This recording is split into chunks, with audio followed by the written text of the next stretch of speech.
This Coast to Coast Entertainment Network program is brought to you by Beside Me Bracelets. Our bracelets are handmade for any occasion. Use the promo code Coast to Coast for 15% off. Visit their website at besideme.com. Suzanne's Paparazzi Jewelry. With 24-hour shopping available, use the code 160920 and show her some love, like she showed us. Reaper Apparel Company, a commitment to live your most authentic way every single day. Visit reaperapparelco.com for more information and a look at all of their apparel offerings. And by Good Day Embroidery, your local source for custom embroidery, screen printing, and more. Log on to gooddayembroidery.com for more information.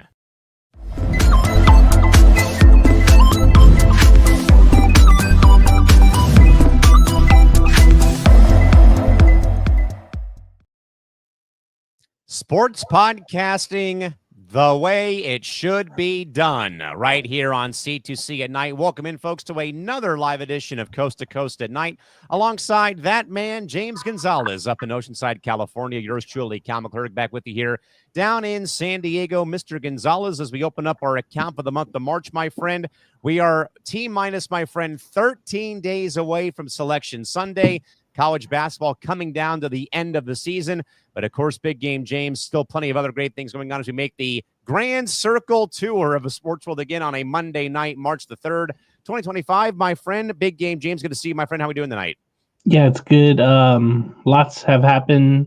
This is the great time of year, or it's coming up, I should say, where you're past the NFL, but you've got, the March Madness coming down. You have the conference tournaments happening in a week, I think, for college basketball, women's first.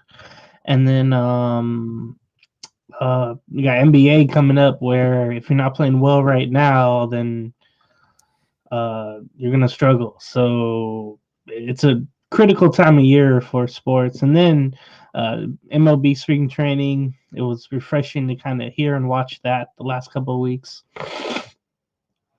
Of course, James, so much going on, my friend. We're past the NBA trade deadline. NHL trade deadline's coming up this Friday. Baseball spring training kind of getting ramped up more and more. Guys are playing a little bit longer now into games. More pitchers are getting used in different situations right now. And, of course, college hoops is coming down to Selection Sunday coming up on Sunday, March 16th. But, of course, folks, here on C2C at night, myself and James, again, come at you live to break down, recap, and talk about all the big sports news that, of course, happened over the weekend and, of course, on this Monday of what, of course, did happen. So we invite your input again on Facebook, YouTube, or on Twitch. Hit us up in our live chat box. We'll do our absolute best to ensure that your commentary, as always, is read live on the air here this evening. Of course, James, starting things off, though, my man, in Major League Baseball, as we again, James, move now into, I believe, the third full week now of games as of Monday here today. But that, of course, James, has kind of in a way now been overshadowed by what we talked about last Monday here on the program about MLB and ESPN severing ties with the TV contract for ESPN 3 years earlier than expected, when the contract would run out, though, before the 2028 season. But now, James, more reports, though, have come out, though, for what will be, James, probably not a surprise, though, but per Yahoo Sports beat writer Ian Castleberry, not much of a surprise, James, but MLB Players Union is now expecting a lockout by Major League team owners after the CBA expires following the 2026 Major League season. Part of a comment that was shared by Tony Clark, the head of the Baseball Players Association, says in part to Sportico, unless I am mistaken, the league has come out and said there's going to be a work stoppage.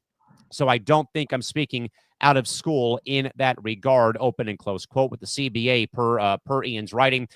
Between the owners and the Players Union will run out after the 2026 season, and Clark cited recent comments by Commissioner Rob Manfred, I should say, as an indication that that teams will intend to lock the players out before the 2027 Major League season begins. This also goes back to a couple of months, though, back in January, when Manfred told the Athletics' Evan Drellich that a lockout would be a good thing for the sport.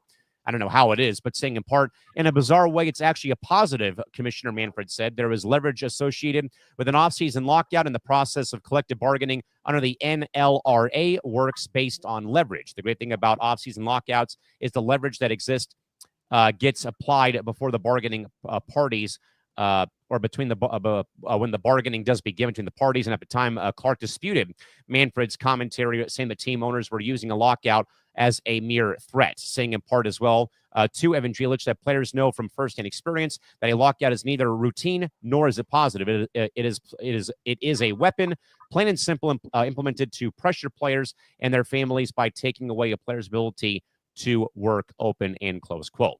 So, James, this is absolutely, my friend, nothing new in a sport like Major League Baseball, where this has been a proven track record. There has been lockouts. There has been strikes that have canceled one part of the season, canceled spring training at one point in 2022. It's canceled half the season. It's canceled weeks of the season. But, of course, James, 31 years ago was the big one that blocked out the remainder of the 94 season and part of the 95 baseball season.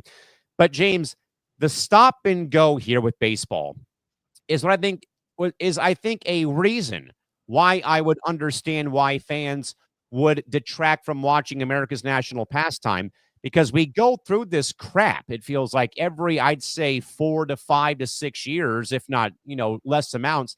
And when it's been a proven, commodity throughout the game's history, I think the 81 season in a way was hampered by a stoppage. I think 88 was also hampered. I think, obviously 94 was 81 stoppages. There was, I think, ones back in the 70s where they would do, they did like first half, second half division titles, basically, where if you won one half of the season, you could basically like coast your way to the postseason because you already had clinched the first round championship. That's used now more days in minor league baseball.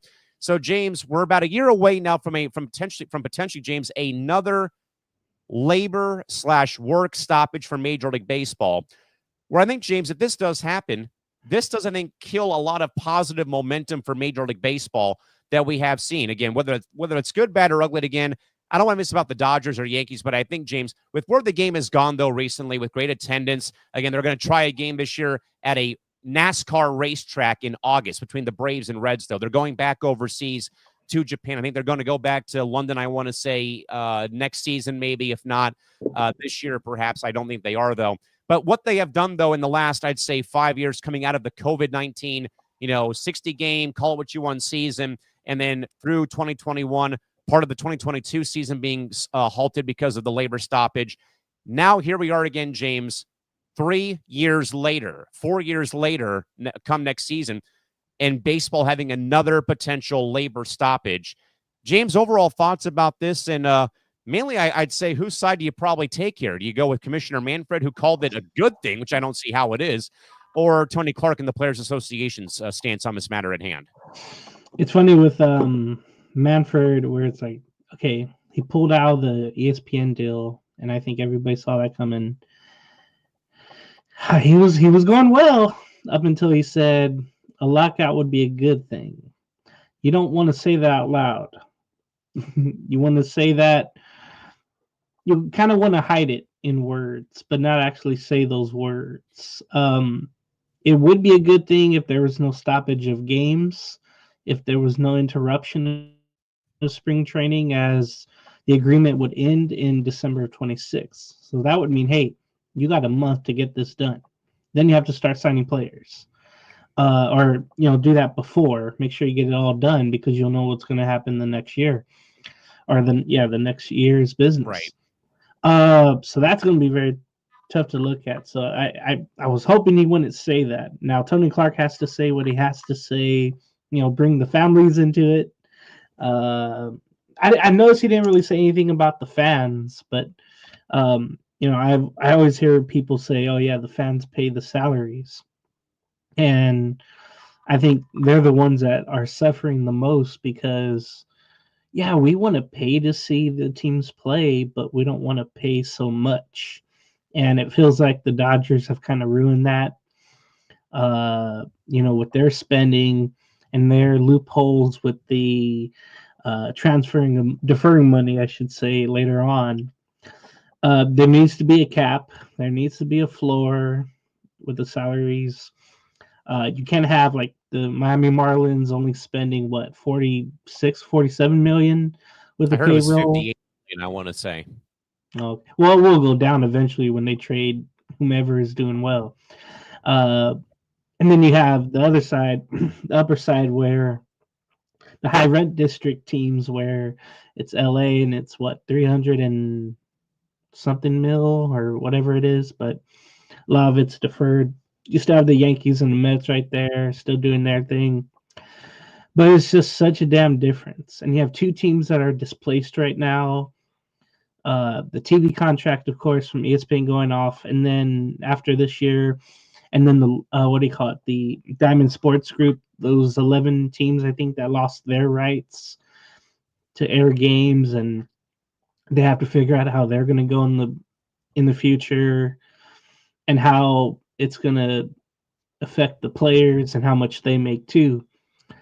So it's just a mess. And you knew inevitably to get to this. Even after 22, when they got the deal done late in spring training, I heard, okay, at the end of 26, and I thought, oh boy, because there's labor peace, but it's not for long. And we're right at the doorstep of that, it seems like.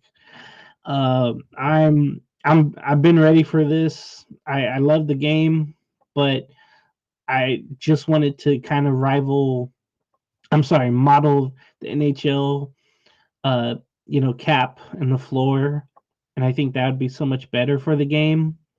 You would have teams having to spend and not just giving up on a year. I think the Rockies. I was listening today to their game, and they didn't make any moves at all. It seemed like.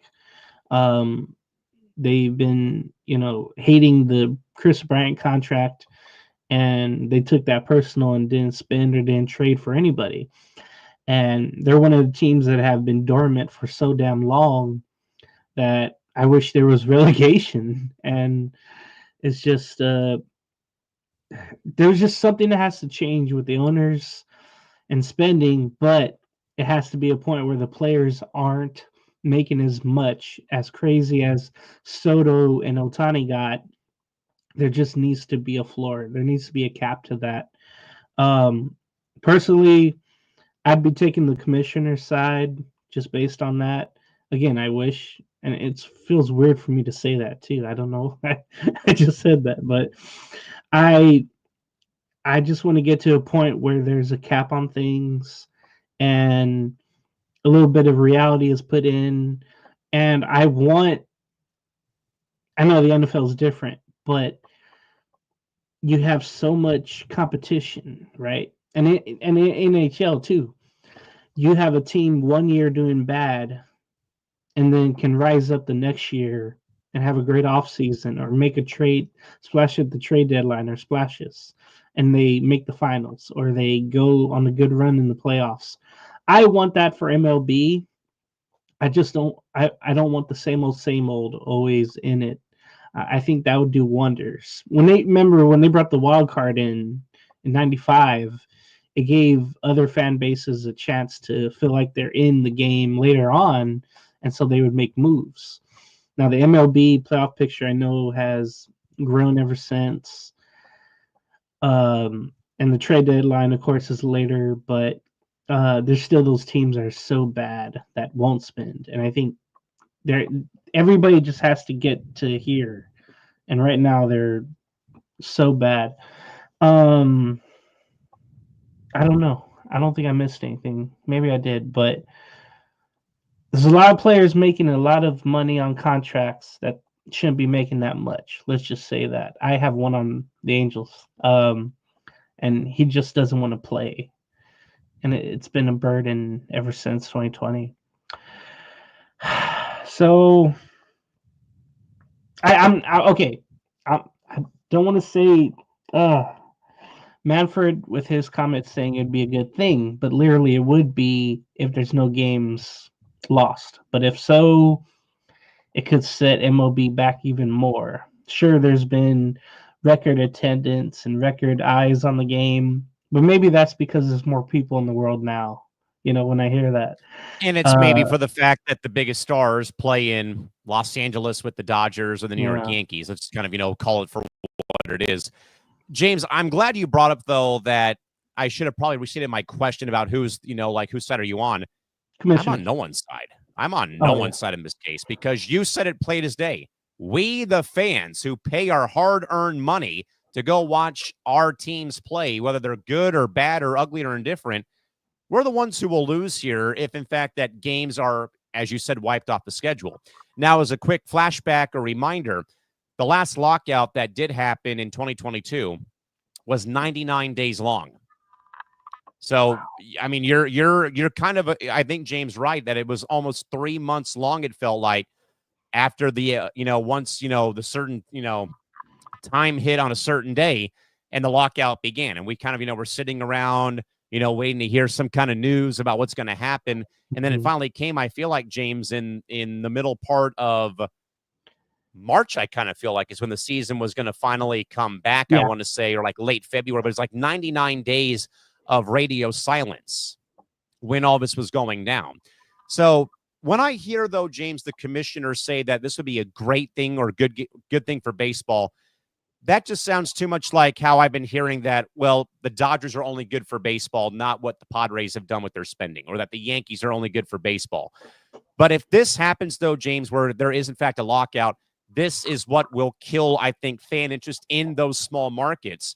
Not saying that San Diego would crumple, but like Colorado, wherever the A's are playing, the Rays, bad teams like that, who have been, operating, James, I think I've heard, though, but the, unnamed city here or insert city name here, Athletics, they only, James, are spending so much money because they've been told if you don't spend, you will be kicked out of the revenue sharing pool.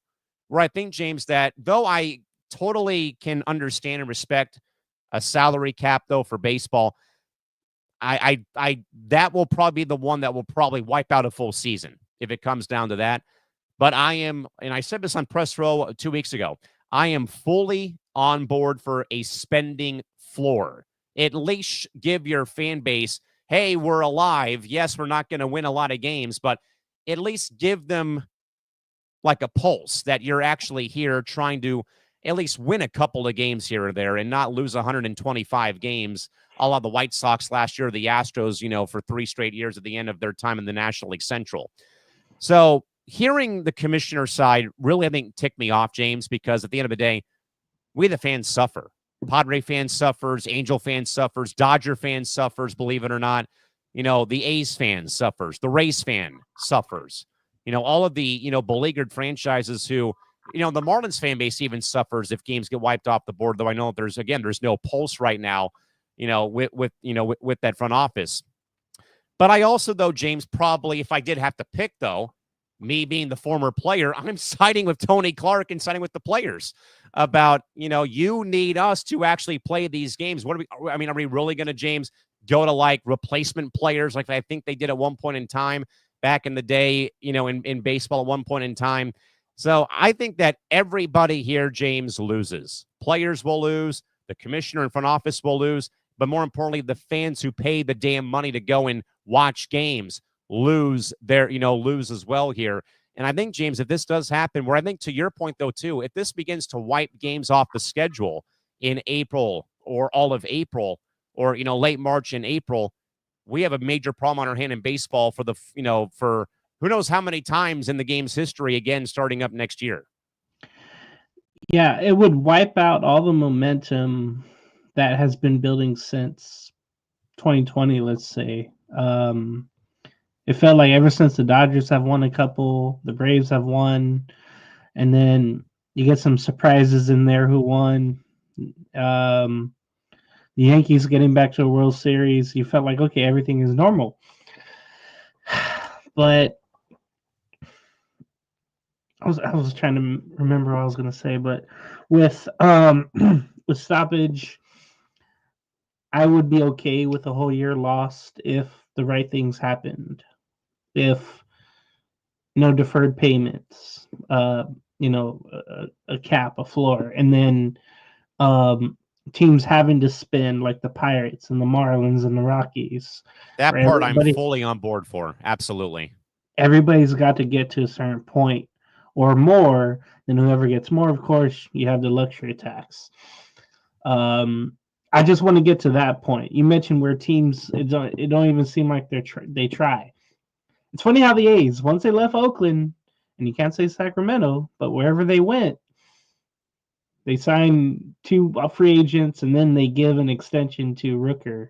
I'm just like, but only because the front office pressured them. You better spend, or we're kicking you out of the revenue sharing pool for, getting the revenue sharing from the other clubs. I feel like there needs to be more emphasis on that, and more from the head of the MLB on that.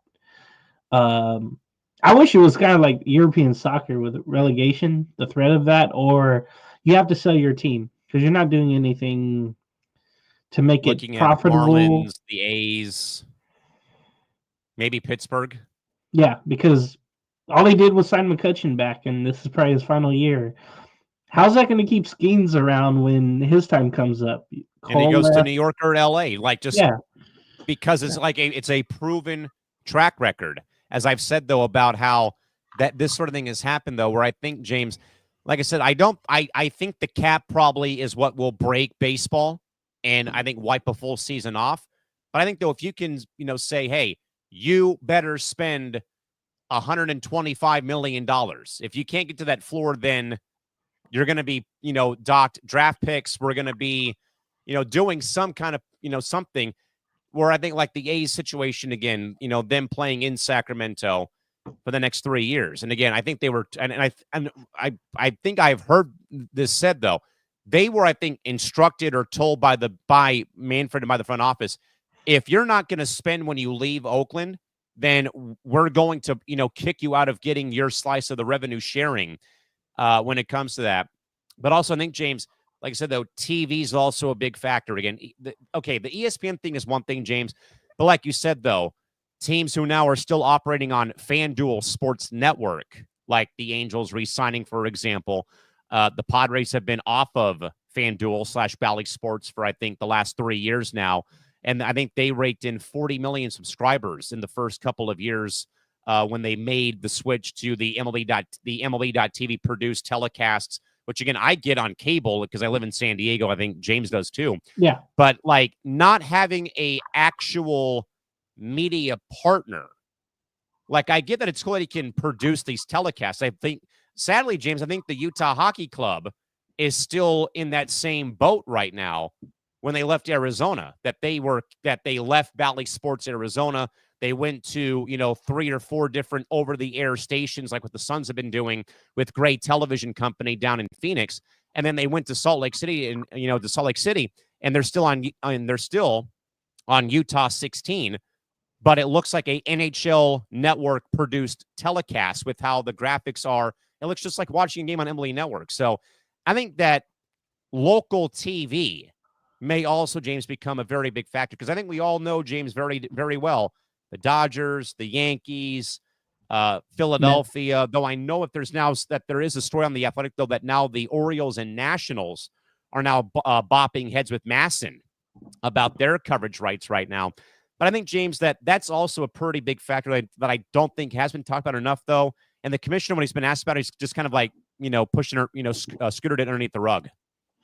Yeah, you mentioned the Orioles and Nationals. That was a problem ever since the Nationals moved or came to Washington, because the Orioles felt like that, you were taking fans away from them, having another team in the area. On the Beltway. So, Beltway, that's it, the Beltway series. But it's been great for those two. It's been great for the fans there to have that series and that little rivalry, even though they don't play like 4 times a year. But yeah, TV is going to be a big thing, and streaming, and you just want the games to be available. But I know you want to make the most money, but you want to get to a point where you want it to be available to everybody. You don't want it to be too much pay-per-view. So yeah, it's all about money. It's all about greed. But You want it to be accessible. When it's not accessible, that's where you lose people. And you just don't want to lose any more eyes, because then you become an afterthought after other sports. And I think that World Series last year helped because it was the Yankees and Dodgers. But if you get another series without those two, or another high price team without a high price team, you can have more eyeballs going off. And it's just, there's, to sum this whole thing up, there's just so many issues, and it just never seems like it never seemed like it's going to get handled in the off season. It seems like we're going to miss time for 2026. I'm prepared for that, but I just hope that's not the case. But it's just, there's never been labor peace easy. There's always been so much give and take. And again, the fans, they love the game, but if They're they're the ones who lose. outpriced, They're the ones who yeah, lose. Like I said earlier in the block, they're the ones who lose. if they're outpriced, or if they can't find the game, they'll just find something else to do. It's simple as that. And that's kind of not a gripe I have with Major League Soccer, where all their games are on Apple TV Plus. They're behind a paywall, but they do have select national games on FS1 or on Fox. Again, I was at the first ever SDFC match in Carson, but I was not able to watch the game on Saturday at home against St. Louis because I was at work. But thanks to having the Apple Scores app on my phone, I was able to get, watch the stat tracker at least on my lock screen as as the game is going on. But like James said, though, again, when you keep putting games behind paywalls like Padres.tv, if you don't have cable, that's I think $99.99 for the full season. And I think $20 and I think it's $20 a year for home or away pack for the home or away package. So I think James is right. There's a lot of things on baseball's plate. Again, you have two teams playing in minor league ballparks this season, a very uneasy course right now with local television, and obviously the big spending of the Dodgers is also kind of an anchor as well this season. But again, Tony Clark, Rob Manfred expressing their thoughts on a potential baseball lockout in 2026. With that, James, staying in baseball, but some interesting news, though, from the Astros camp down in Florida as spring training rolls on in the Grapefruit League, my friend. That was manager Joe Espada telling the Houston Chronicle Jose Altuve is now going to get work in left field for the Astros this season. This, of course, James, I believe, comes on the heels of them signing Isaac Paredes during the course of the offseason to now be the new second baseman or even third baseman, perhaps, for the Astros. So, James, we have, though, I think, James, seen, though, that infielders have been moved to the outfield and have done fairly decent. Fernando Tatis Jr., for example, Jackson Merrill, for example, Jurickson Profar, for example. Those three guys who were in San Diego last season really do come to mind. Tommy Edman comes to mind, too, who's a shortstop, third baseman, second baseman, now I think he's going to be playing center field for LA this season for the Dodgers. So, James, this is very much interesting because now Altuve is the lone Ranger leftover, pun not intended, of the 2017 and 2022 World Series championship ball clubs. Yuli Gurriel's now in San Diego. Bregman's now in Boston. And a lot of those guys, James, that were a part of the Tom Foolery year in 2017 or the 2022 team, they've all gone elsewhere to get paid, and now they're kind of, in a way, not where they used to be, where now I think people have said, hey, this is all about Texas now in the American League West. Hey, maybe the Mariners can maybe shock the world maybe this season. Can the Angels and their veteran group maybe get back on the winning ways? And Sacramento, Oakland, Northern California, the Athletics are the Athletics. So, James, overall perspective about seeing Jose Altuve now going to move from second base to the outfield in 2025 for Houston. Yeah, so I was reading about this, and I'll probably read or talk about this again, but it's an interesting move because the Astros didn't go out and get a second baseman for his replacement. They're bringing up, whomever from the minors are just going to have a veteran replacement. And then also, if they brought back Bregman, they were going to force Paredes to go to second base and Altuve out to left field. But Bregman joining the Red Sox, Paredes will remain at third. So a little bit of shiftness going there, and then you have the same thing in Boston with Bregman and Devers, and then you have the prospect. It's a C word name, but Campbell. You have him coming up, and he's going to play second base, maybe for the Red Sox this year. So they're doing a little musical chairs in Boston, and not as much in Houston. But for Altuve, I've read he doesn't have enough arm strength to play in left field, because a lot of times you'll have the base hits that go into left field, and you have a runner coming around third to try to score. You need a strong arm, not only in the other places, but of course you need it in left field. A reporter mentioned in some relay throws he's shown some accuracy, but not strength. And he's been having to kind of learn on the fly, saying I got it, and the manager, kind of being behind him and working with him on that. But if it works out, like at Tatis Jr. and Merrill, especially Merrill, watching games, with the Padres and watching him play center from being a shortstop, I don't know how the heck he became that in tune with his angles. That quickly. Yeah, with his cuts, the motions to the ball, coming in, going out, diving, going up the wall for baseballs. Like, that was so amazing. I know it took Tatis Jr. a couple of months to get it, but he won a Gold Glove, I think. Won a Platinum Glove in Platinum 2023. Yeah. Yeah. And then Merrill, I don't know. Runner-up in center field. Yeah. So Mauricio Dubon and Brendan Rodgers, whoever the hell that is, will swap. Brendan Rodgers was in Colorado. Oh, okay. No wonder. They have swapped starting duties at second base throughout spring training. I know about Dubon. He's been with the team for 2 years. Oh, yeah, there it is about Rodgers. But Altuve is not hitting as well as he used to. It's going to be weird, that opening day roster, right? You have Alvarez as the DH. You have Altuve in left, but not playing second base.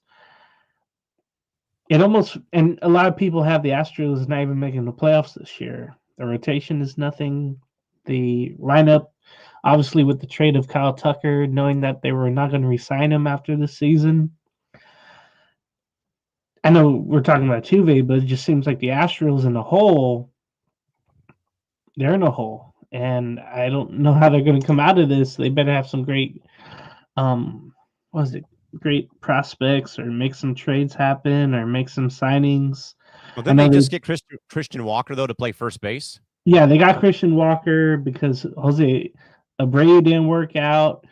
They didn't really address the starting pitching like I thought they would, and getting another outfielder. I thought that would have been a thing they would have tried to get, but maybe they do that next year. But, I thought they would have kept Kyle Tucker, but they didn't keep him. It's a time of change, definitely, but Altuve, I don't want to say like his height has anything to do with it. I know that was a knock right away, but he certainly rose up and hurdled everything he had to do. This will be his biggest challenge. I think I would think so. Him moving to left field, especially James, this late in his career, moving positions. Yeah. It wasn't like Merrill early on when he was, coming up from Double-A into training camp, spring training last year, where he was told you're going to learn to play the outfield. They tried him in left field. That didn't work out. Then they put him in center field, and it looked like he was a natural out there in center field this past season. Where now, though, this is kind of in a way, James, trying to teach an old dog new tricks. Again, we're moving a very, 10-plus year veteran in Altuve, lifelong infielder, lifelong DH at certain points last season, to now playing left field at Daikin Field. It's no longer Minute Maid Park, sadly. And now, James, more importantly, I wonder, though, about him covering left field in that ballpark. The Crawford boxes, how the wall careens out to left field and kind of goes in that very deep left field alley where the bullpen's right underneath the railroad tracks. Like, now you got to learn a whole new position, and in a very teeny tiny small spot, though, of your ballpark in left field, where, again, the Crawford boxes make it a bandbox out there. And then it jets out way out there where the bullpens are for both teams, or at least for the Astros, I think, underneath the railroad tracks. So that now there's nuances involved, though, with that. And more importantly as well, though, James, that I agree, though, that this Astros team will not be the same. I think now that this kind of, in a way, I think does open up the AL West for Texas, for Seattle, for the Angels, whatever their name is going to be, and with the Athletics, though, up in NorCal. But this is definitely not the 17 or 22 Astros walking through the door anytime soon. And I agree, though, that it was kind of, I think, probably a surprise, other than Christian Walker, James. Probably weird not seeing Houston being aggressive and doing more subtracting big game, James, than addition over the course of its offseason. Very weird. You're on mute, buddy. Okay, so this is a year of transition, it feels like, for the Astros. Big time. And those are never comfortable because you know that, remember how they started off last year, and then they made the big run to eventually win the division title, get to the playoffs. Get in. But they were shown the door by the Red Hot Tigers, though, in a 2-game sweep. And that's when you knew, okay, that was probably the last time. If it didn't look like they were trying to keep Tucker around, and they knew Bregman wasn't as good anymore, or at least to them, for the future, like that third or fourth year would hurt him, why re-sign him? And they made those decisions. The fans are going to like it. The organization's going to have to bite that bullet. Yeah, I'd be worried if I was an Astro fan, but you mentioned, I totally forgot about the Crawford boxes in left field, and then how the wall has a corner there in the left center, not in the gap, but how it jets out more, and you have the bullpens there, you have the high wall. He's going to have to get used to, and he's not even there yet, by the way. He's, there in Florida, and they have to get him accustomed to playing left field, just like if he was at Fenway, right? The bounces, off the scoreboard, the short corner there, in left center, how they have the tall wall there, how that bounces out, how it could hit something and move over. The ball can move this way and that way. He's going to have to get used to that too. There might be a point, though, if he doesn't do well, then they're going to have to go with someone else. I know, I'm trying to remember the guy they would have out there. I think his number was 20. He would be off and on. Like, Dusty Baker would never start him in left field. Chas McCormick? Yeah. He'd be real shaky with his defense in left field. And they kept having him either play somewhere else or would have to be forced to play him in left field because center and right were already filled up. But they might have to go back to Chas if that doesn't work out. But for some reason, the organization doesn't like McCormick playing in left field. And James, I wanted to add on to my point, though, because you kind of just now brought it up, though, is that the part that does kind of scare me, though, about having Jose Altuve, again, folks, per reports of the Houston Chronicle and by manager Joe Espada, Jose Altuve, new left fielder for the Houston Astros as of late on Monday evening. But James, the other concern I have, though, here, like I said, this is like teaching a old dog new tricks. Knowing, though, that Altuve has had kind of a knack the last several years, though, of not being the most flea-footed infielder. I think there was case that he had a major case of the yips back in 2020 during the COVID season where he was not able to, feel the ground ball properly. He would make wild throws. He would, bobble balls hit right at him, though, where he could not catch a line drive or a pop fly. Why does this kind of, in a way, James, kind of begin to haunt me now that we're going to move him now to the outfield, and that one minor blunder maybe cost the Astros a game late in the season if he botches a play or makes a bad throw? Yeah, and then the camera's going to go right to him walking off the field. That's just, or just sitting there in left field and people booing him. Imagine Crawford boxes. They're right on you. There in left field. Yeah, I forgot all about 2020. I was like the first sign that he ever did that, and he's been better ever since. But he's definitely not the same that he used to be. And Father Time is undefeated, of course. Yeah, like I said, they would have to switch. They would have to get him to play elsewhere and make some roster moves. And you don't want Alvarez out there either. He's very shaky in left field, but you need both bats in that lineup. So one way or another. That's a them problem. James, we'll move on now to the last baseball topic, and this kind of, in a way, I think came out too over the weekend or over the course of last week, though. But maybe from political pressure, James, Rob Manfred will now reconsider once again reinstating now deceased Reds Hall of Fame. Can I say it? Hall of Fame player Pete Rose for eligibility again for the Baseball Hall of Fame. And of course, James, I think we talked about this when Pete passed away alongside Dikembe Mutombo's passing several months ago, was that, yes, we know that there's baggage. We know about the gambling ordeal. We know about, he wasn't the easiest guy to work with or play with, or, what he had with problems off the field, though.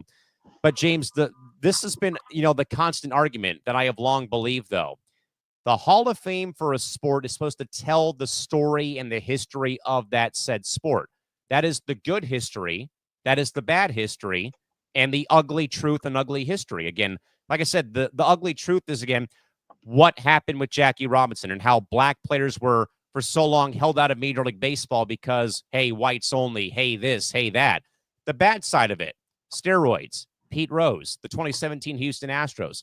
The good side of things, though, the Angels win in 2002, for example. The Marlins win 2 World Series as being a cheap organization in 97 and 2003. The Braves win 16 straight division titles and then win 1 World Series out of it, though. But also, James, the other big thing, though, that I've also long believed, though, as much as I do believe that Pete Rose needs to be in there again, which I think, James, has been a very stupid double standard, though, that he's had all of his gear and memorabilia in the Hall of Fame with the Reds and other things, though, but he himself is not in the Hall of Fame. And I think this was brought up today with Lee Hacksaw Hamilton and John Riley, that I have long agreed with, though. Okay, say we put Pete Rose in the Hall of Fame. What about Shoeless Joe Jackson and the 8 men out from the 1919 Chicago White Sox who, took their own, gambling penalties and threw the World Series?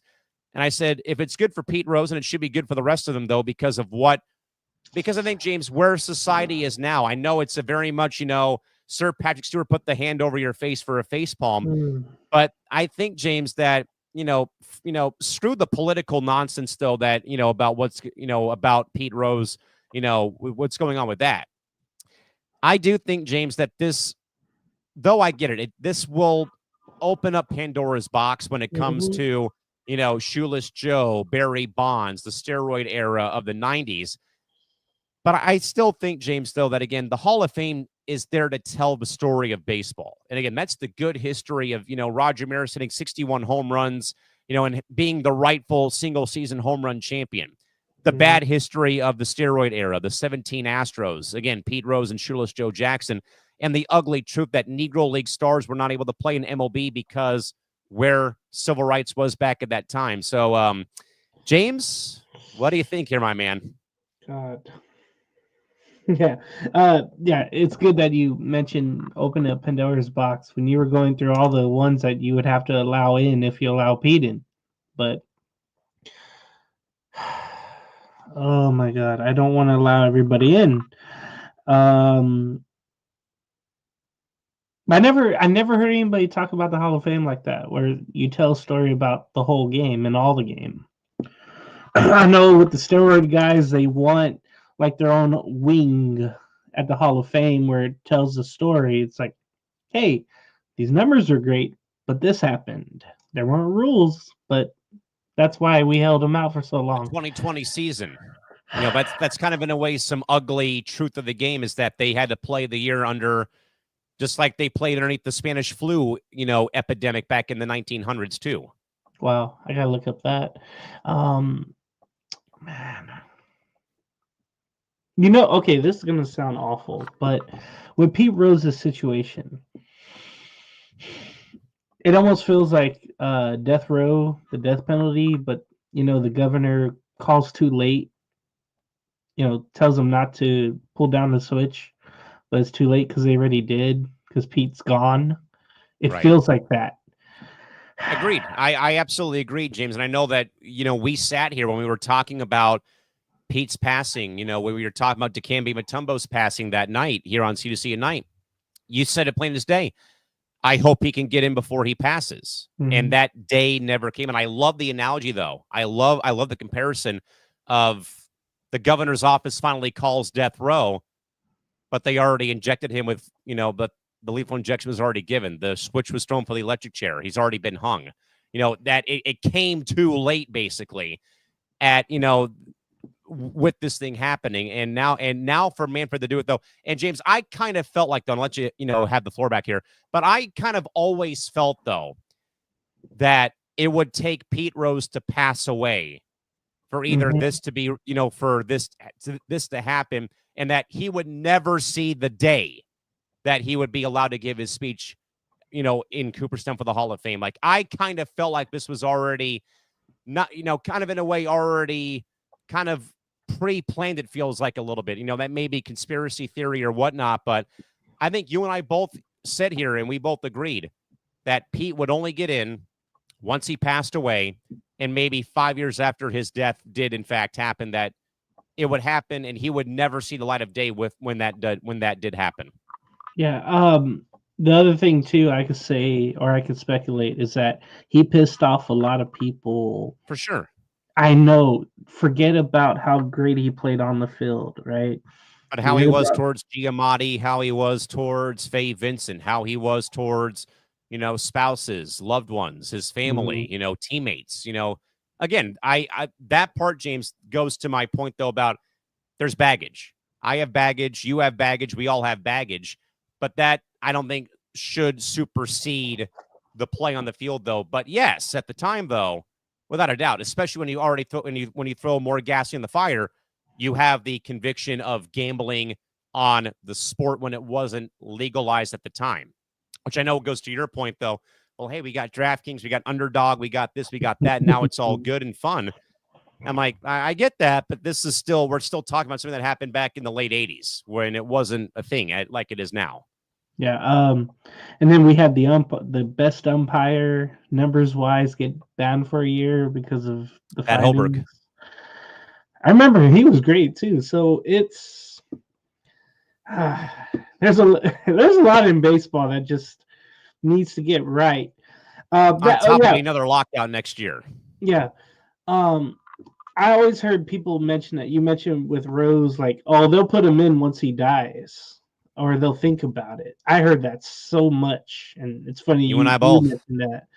Um, yeah, it's just what stains he left or what scars he left. But like I said, I think when he died, we were on the show or whatever, and I Yeah, we were. mentioned also on I think Sports Hour, but I mentioned like no one played as hard as him. No one played the game as right as him. As Charlie a Hustle. like fans loved him because of that, or they booed him because he was too hard to the game, or he loved the game too much. But it's like if you were teaching somebody how to play, it would literally be that. I hope they get him in, and if this is the way to do it, where it's almost like a pardon, or it's a, I don't even know what this would be. I know they had a meeting, and then just have the petition uh, removed from the ineligible list. And then you mentioned, Shoeless Joe Jackson and the White Sox from 1919, and then Yes. you have the steroid guys, the Negro Leagues. They did that last They year where finally they made it merged right.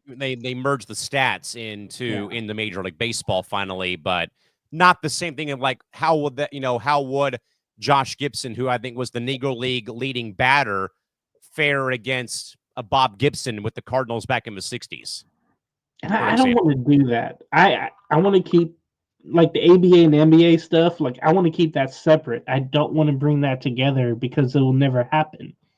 But yeah, whatever gets Rose in, I would love it. But it's just, again, it feels bad without him here. And if he was here, he would love it. I think he would cry even.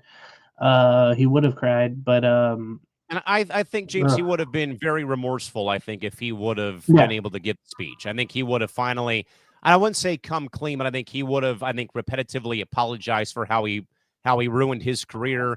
He ruined, the organizations he played for. And in a way, he really ruined baseball at one point for a lot of people, maybe in Cincinnati, maybe in Philadelphia. And I think just that he himself, became another one of those folk heroes, folk legends, though, alongside Shoeless Joe, of like what could have been, what was, and what is, when it came to how they, let the game on those terms with gambled it all away. Yeah. A couple of quick thoughts from Christy Wilson. She first says, Pete Rose, absolute legend. He is long overdue for induction into the Baseball Hall of Fame, but how will that happen? And I think Christy, James, and I said it right, though. It would have taken him passing away, as he has, sadly, God bless his soul, and someone to reopen the case.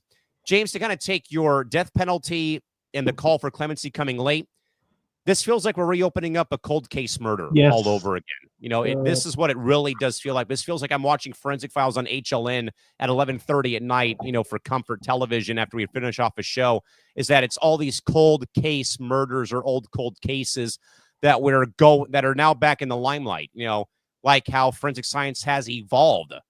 Baseball has evolved with the changing times, where now they are embracing Underdog, DraftKings, Prize Picks, BetMGM.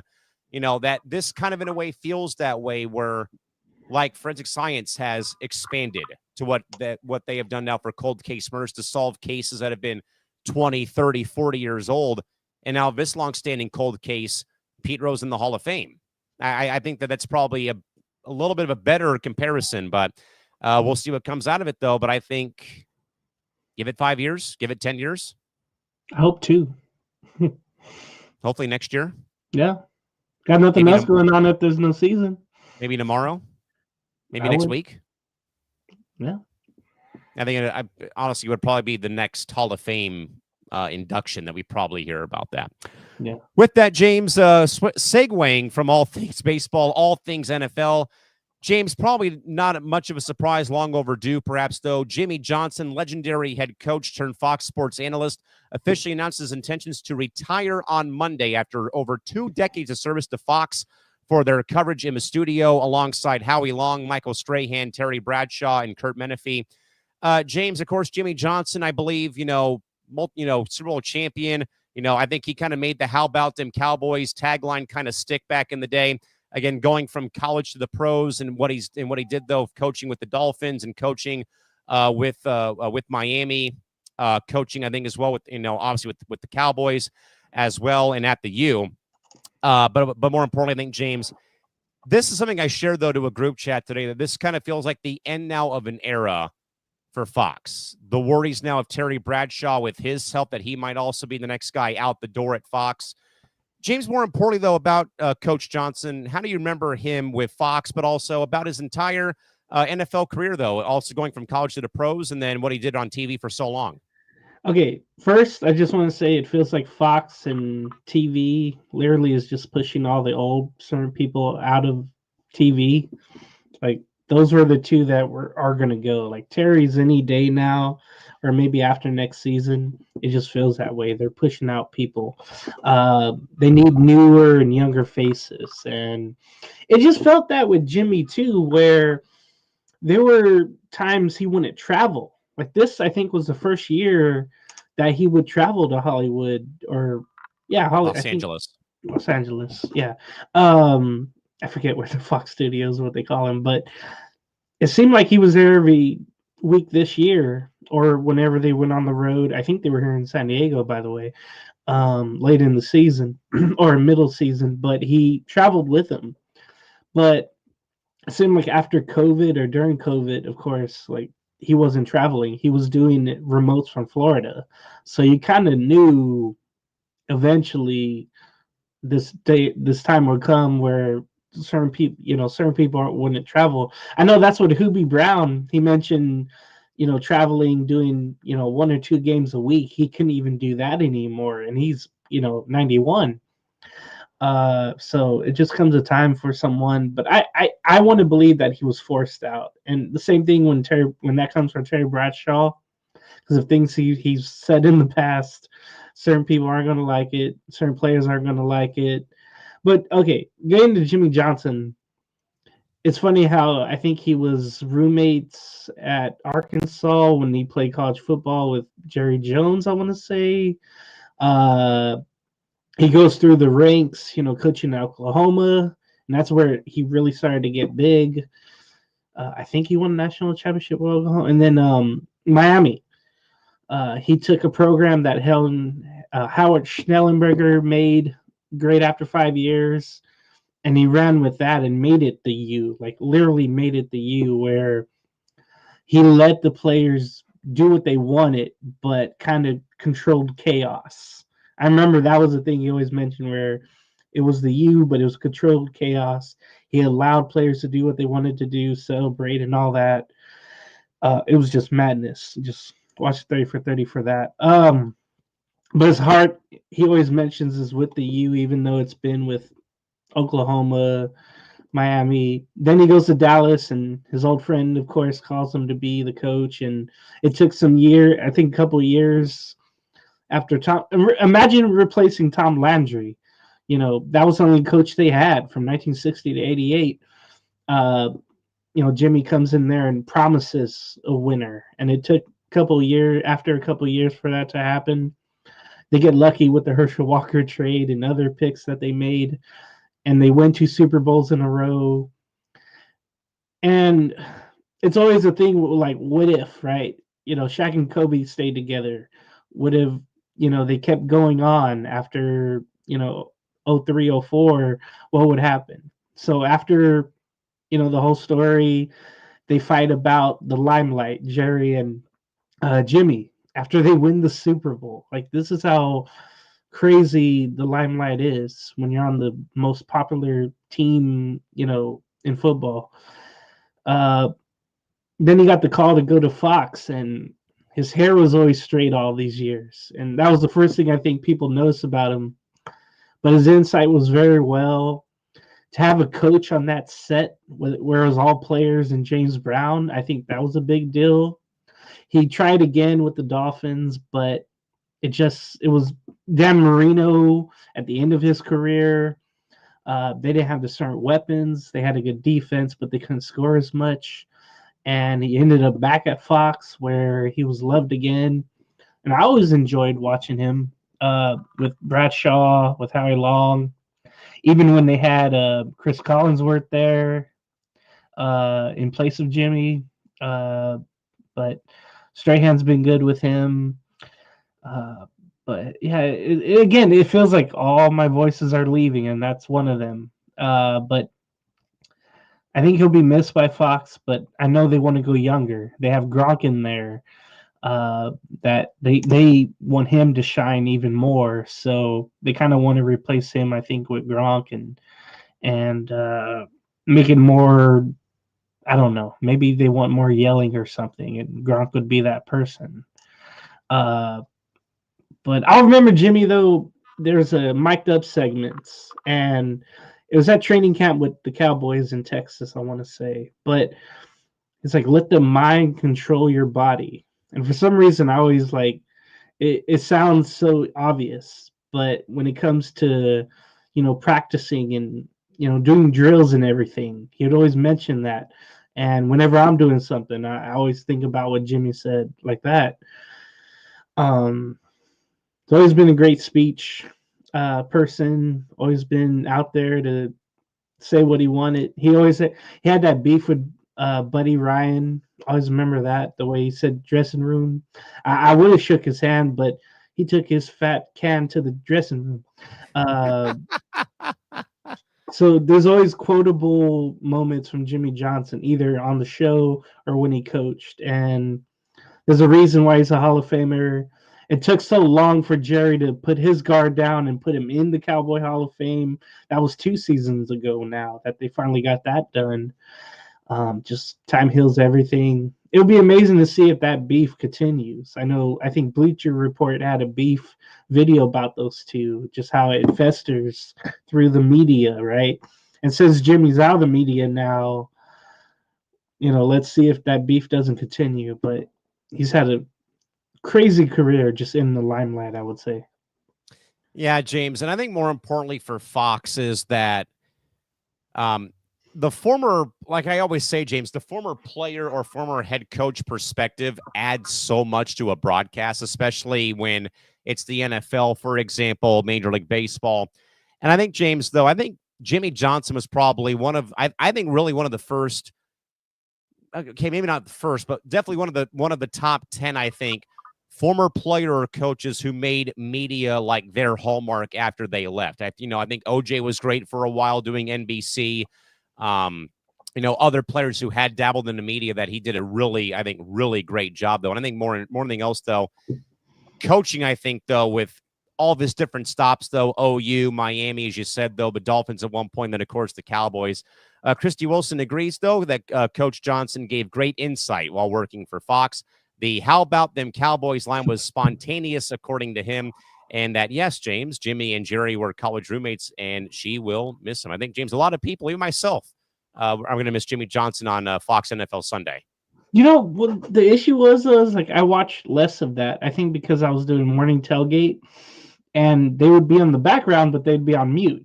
So I would catch them, but at the end of the shows. So I feel like I've missed, ever since doing morning tailgate, like I've missed a lot of their insight.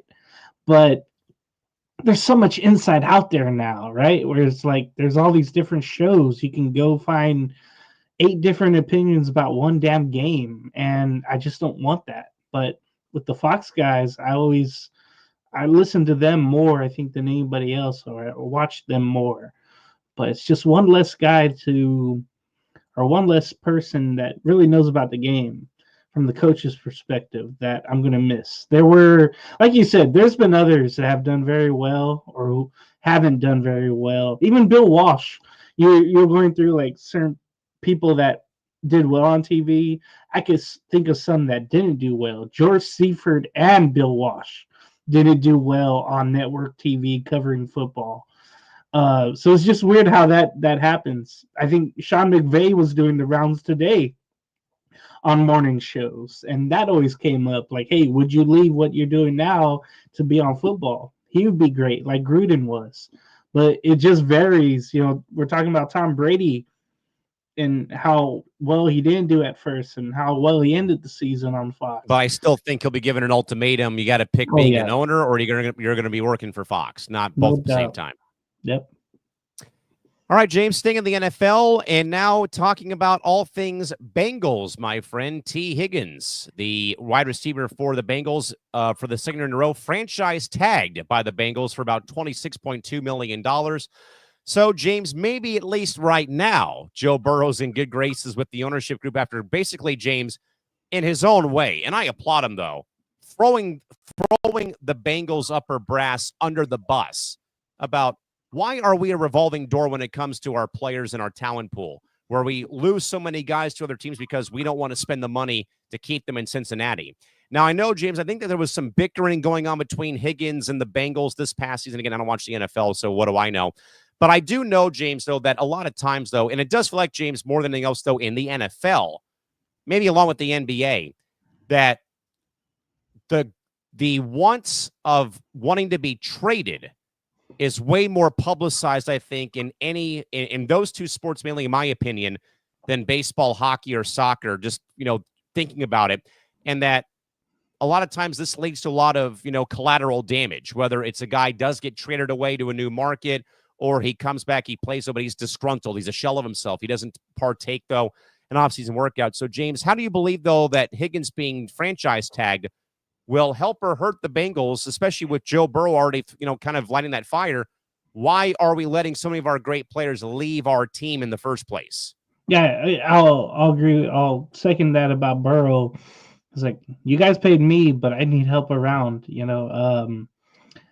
I'll even ask for a trade if I don't get Higgins and Chase back. I think this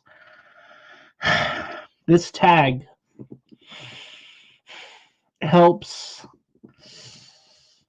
Chase get extended. I really want to say that. I think it helps that, or they try to run it back. That's what they're trying to do probably with this move. I'm reading now like they can negotiate a long-term extension with the receiver before July 15th, but I don't see that happening. You can't sign both to an extension, Chase and Higgins. There's no way It's that gonna be they're over going the to do cap. that. Yeah. And their defense is already awful, like you saw last year, where they lost the first 4 or 5 games. It was all shootouts, but they Defense allowed let them down at the worst possible moments of the game. so many points like throughout the game. It was, and then they tried to play catch up in every damn game. And they had a good run to finish the year, but they came up a buck short. It's just funny on X. He just says tag on his X post, and I'm hoping somebody in the comments says you're it. That'd be nice. But um, I just don't see a long term contract. Unless they really do some maneuvering, but they lost so much on defense and they went young on defense. They tried to put a good offensive line together through draft and spending, and that didn't work either. But at least they got him for next year, so they can kind of run it back. But there's no way they screw up the Chase extension. They have to keep him. If not, Burrow's gone, and that'd be crazy for a quarterback at that age in his prime, young prime, by the way, to say I want out. And it would be the Bengals, who are notoriously cheap. You know, the Brown family. We've seen that with draft picks. I'm trying to remember his name, but we're on Hard Knocks. They took so long to get that draft pick, the first draft pick in, and he was a left tackle. And then they would always go notoriously cheap offense and defense. So I know they want a new stadium there too, and they're trying to get the public to pay for some of it. There's a lot of resistance there as well. So there's a lot of issues with the Bengals, but they're trying to run it back one more year.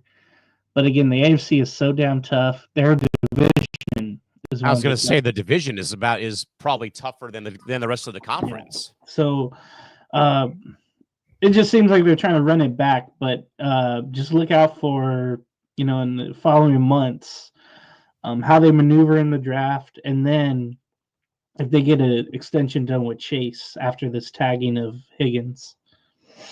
James, why is it that American football fans in the state of Ohio just have nothing to root for? We have Myles Garrett wanting out of Cleveland. Now we've got this here with the tag on T. Higgins. Where the only football glory right now in the state of Ohio is the Ohio State University, the Columbus Crew, who won MLS Cup 2 years ago, and a very intriguing FC Cincinnati team who's also making their, had a great year last year, where it's, the soccer teams are doing better than the Bengals and the Browns. And Ohio State's winning, won a natty this year, for heaven's sakes. And yet the Bengals and Browns are on the outside looking in when it comes to the success right now, in Ohio for football. By the way, I saw some of the outdoor classic at the Horseshoe. Yes. Red Wings and Blue Jackets on Saturday. Yeah. I saw some of that and I thought, wow, that's just amazing to get those many people in Ohio for a hockey game. Of course, they had people coming down from Detroit, but yeah, I think 94,000 and change on Saturday night at the Shoe. Now, you mentioned real quick that NFL and NBA have the most players that are disgruntled, and they go to X or they unfollow social media, and you don't see that in the other sports. It's just there's so many different personalities in those two sports, in those leagues, I should say. Well, in the sports, because it trickles down to college and high school, even where there's trappers in the NIL. There's, unhappy coaches get fired the most in those sports, and then social media has something to do with it as well. It's just a personality thing. It's I don't want to say why it is, but yeah, it's just that where it's the majority of the players, they want to show out, but also they want to get paid, and not everybody can get paid, and that's where egos come into play. That's where relationships fail and break down, or favoritism comes in. Like when we talk about the NBA, there's a whole thing going on with Phoenix right now that's a mess, and it has something to do with all of that. And I think, James, that I think why that hockey, like in hockey terms, why you don't really hear guys publicly wanting out. Now, it does happen occasionally, but it's not, I think, as much of an issue like it is in basketball or football, because this goes to my point from last Thursday or 2 weeks ago. Guys actually in hockey play for the logo on the front of the jersey. They don't care about how much money's in the bank. They care about the logo on the front of the jersey and the guy next to them on the, on their forward line or on their, or whoever their D partner is. And they care about they actually care. That's what PK Subban, ranted about and raved about during the Four Nations break, was about, hockey's a different culture than basketball, and that he went off the rails, during those two segments he had on Get Up and on First Take. And I think, James, more importantly, too, as we now kind of in a way now go from all things football to all things basketball, James. Mainly, James, storylines and injury news. Joel Embiid officially done for the year in Philadelphia with the 76ers. Going to be talking about Victor Wembanyama last week, again, suffering from deep vein thrombosis. He's done for the season. Tonight as well on Monday, Kyrie Irving jarred his knee against for the Mavericks against Sacramento. He is right now listed as day-to-day per Mavericks head coach Jason Kidd. So, James, plenty of talking points in the NBA when it comes to storylines, when it comes to injuries. James, where do you want to start more so about maybe if you want to add on more about about what's going on right now in the desert down in PHX? Okay, so with the Suns, and it's just what I've observed, it seems like they've given up on the season. There were certain trades that were supposed to be made, like Bill was supposed to waive his no trade clause. They were supposed to bring Jimmy Butler in. He had the color. KD was going to go to Golden State again. Yeah, there was all this going on, and nobody moved. Everybody stayed where they were. Yeah, they stood pat, which was crazy to think. Yeah, and that has led to a non-effort on the floor. Nobody's playing together defensively, especially. I saw, damn it, who were they playing yesterday? They had some possessions where they were letting guys go in for layups. There's reports out there that I read yesterday that Devin Booker is becoming so vocal that it's pissing off head coach Budenholzer. They got clobbered by the Wolves last night. Yeah, and that was on 98. And that was on ESPN. So everybody got to see the rematch of that first round that went wrong for the Suns last year. I think they were swept by Minnesota last year. Yes, they were. Yeah. Round one. And then Anthony waved off everybody again. But yeah, they were giving up so many layups, alley-oops, three-pointers. T-Wolves were open all night, it seemed like. But yeah, I never heard that before, where Booker is literally taking over the huddles and being vocal on the floor. Let's say like Coach Bud would call play, Booker would go the other way. Yeah. A la Jim McMahon. Not even listen.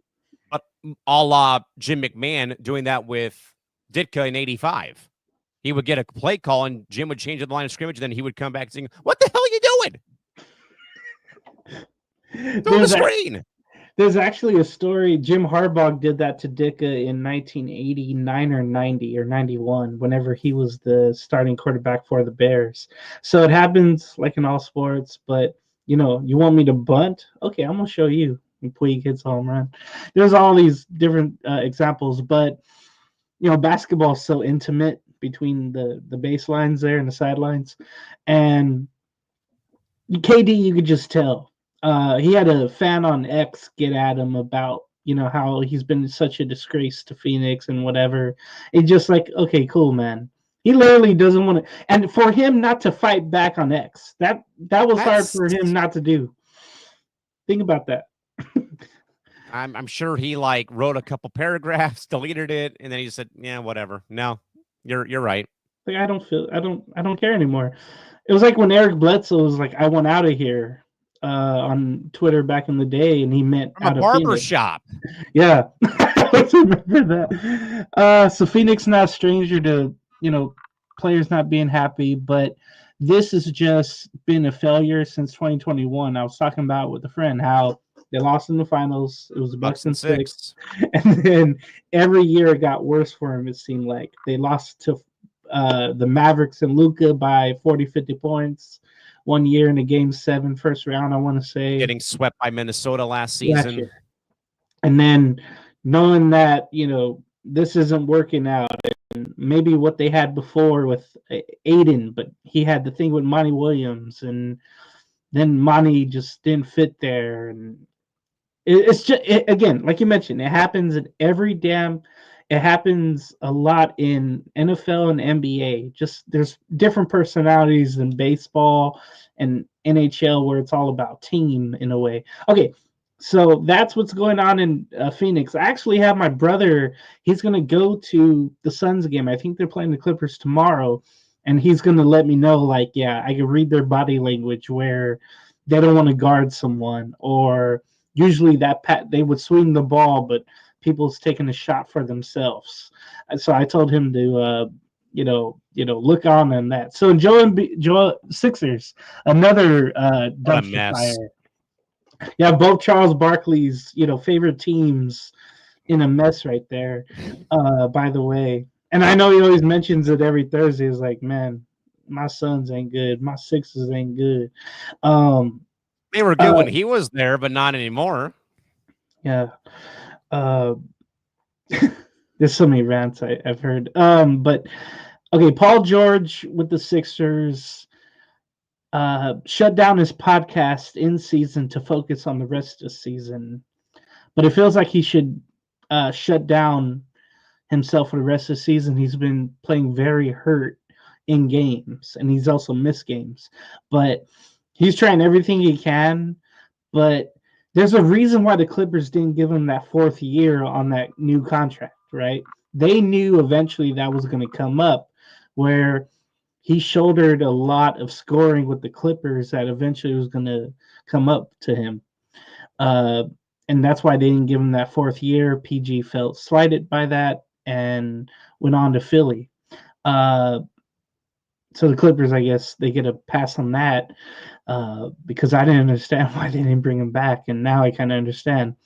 So Maxi's been the guy, but the big problem, and remember when the season started, how he had the interaction with the reporter, and he mentioned he didn't want to play right away to start the season. I don't know what else, but yeah, plenty of things that we talked about here that we kind of thought was going to sink Philadelphia this season when it came to the Sixers, and lo and behold, here we are. Yeah, it's been a disaster. I'm trying to think. They're right there, or they're starting to lose ground on Chicago for all people. Yeah.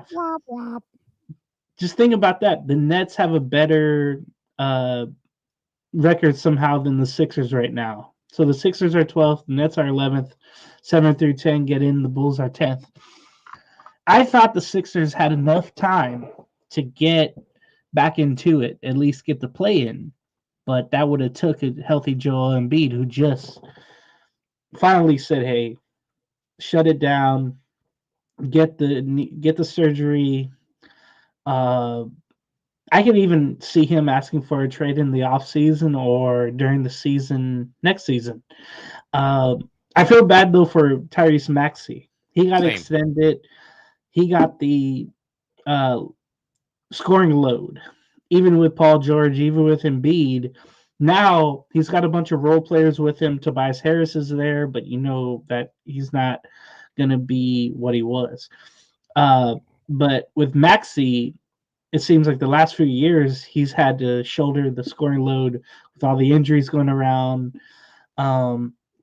So yeah, those places are a mess, Philly and Phoenix, and they were both slated to maybe challenge the top of the teams, the big threes, Hasn't obviously worked out in both places. I was trying to remember the other place. Oh, Wembayama, I know we talked about him, and the Spurs. I know had.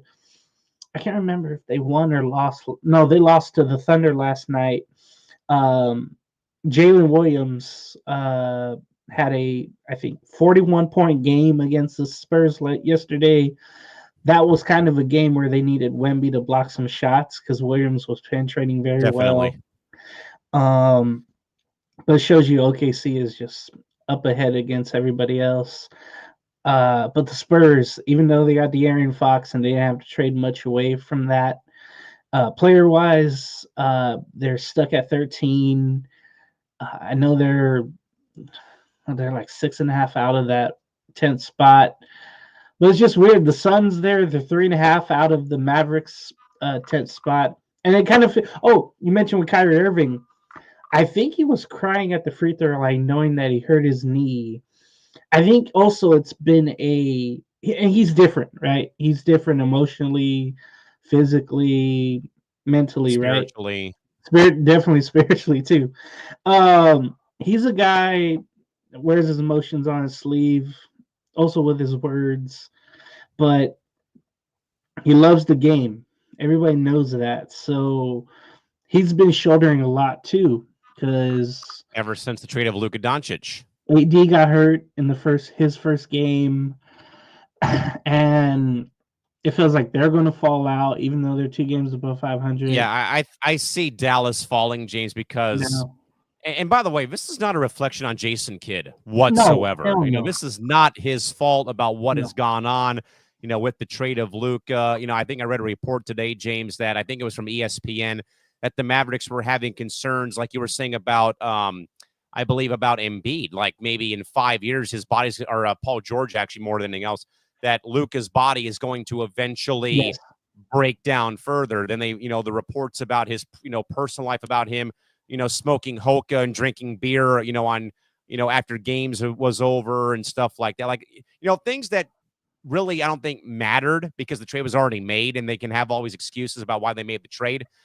And then I also saw a very, I think, stupid news report on ESPN.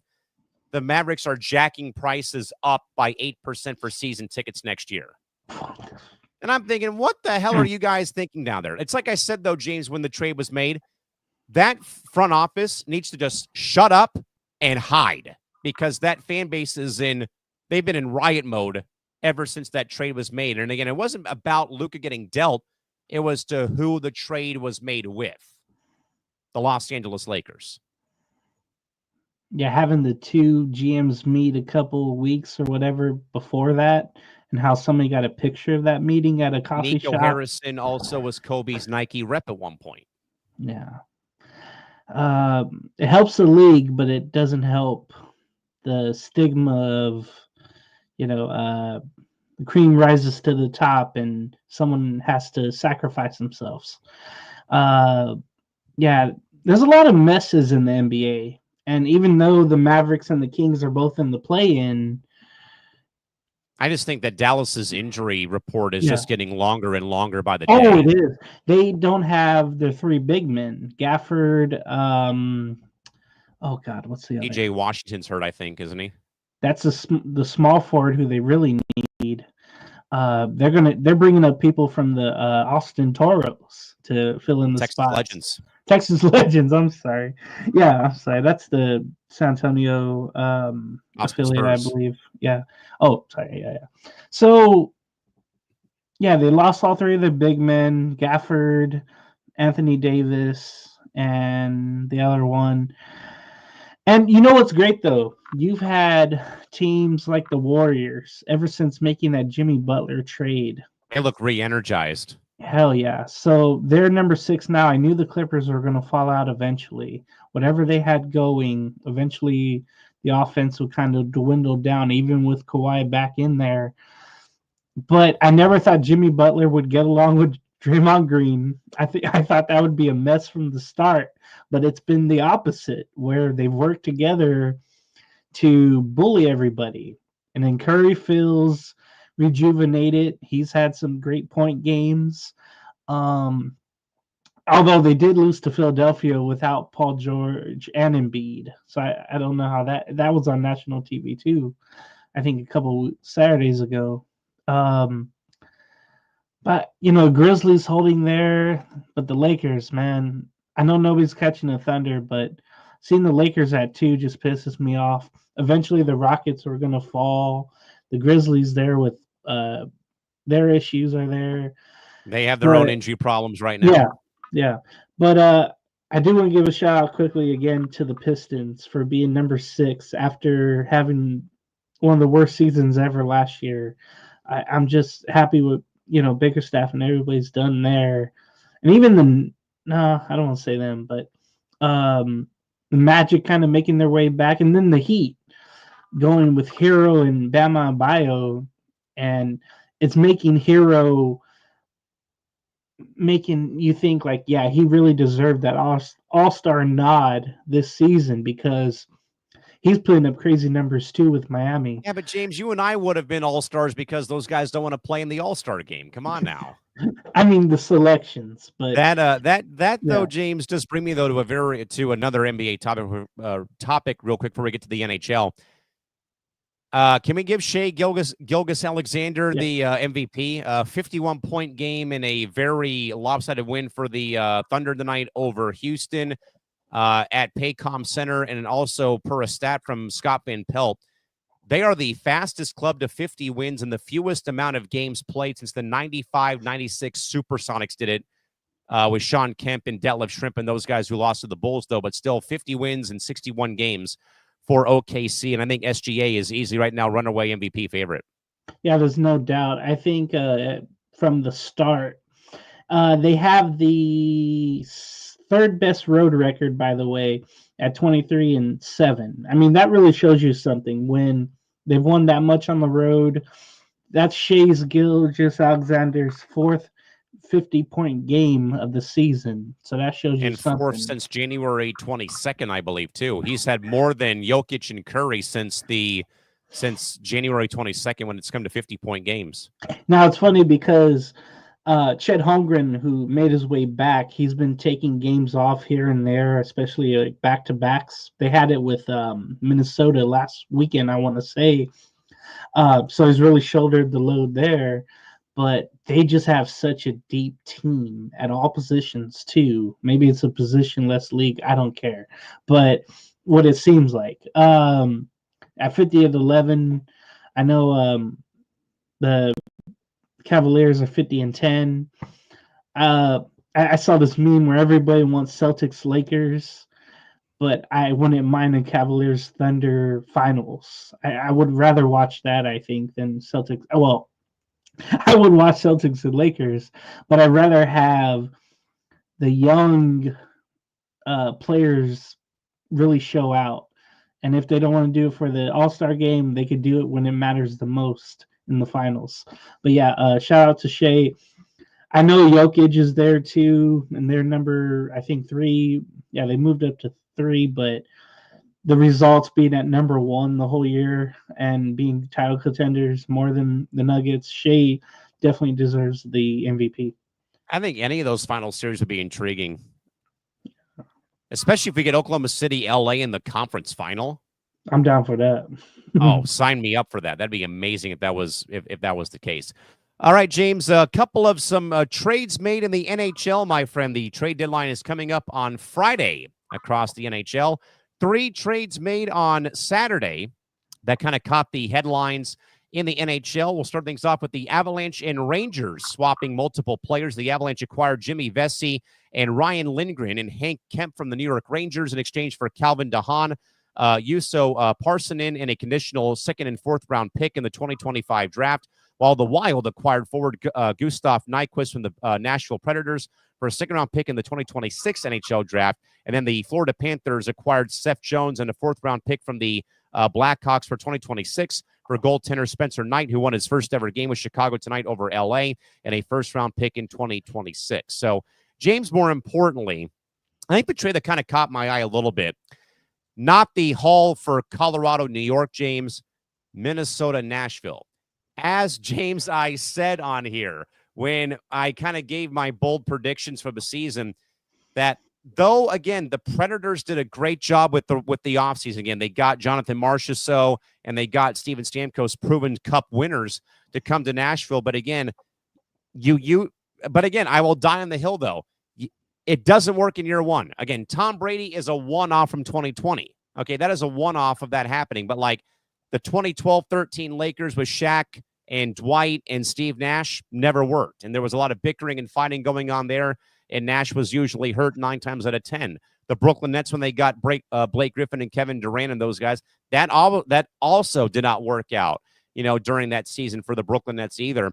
So I'm not really surprised, though, about Nashville trading away Nyquist, because it just, James, has been a very down season from the word go this year. And I think, James, it was further, sadly, bolstered because Steven Stamkos, sadly, scored on his own empty net over the weekend for Nashville against the Islanders.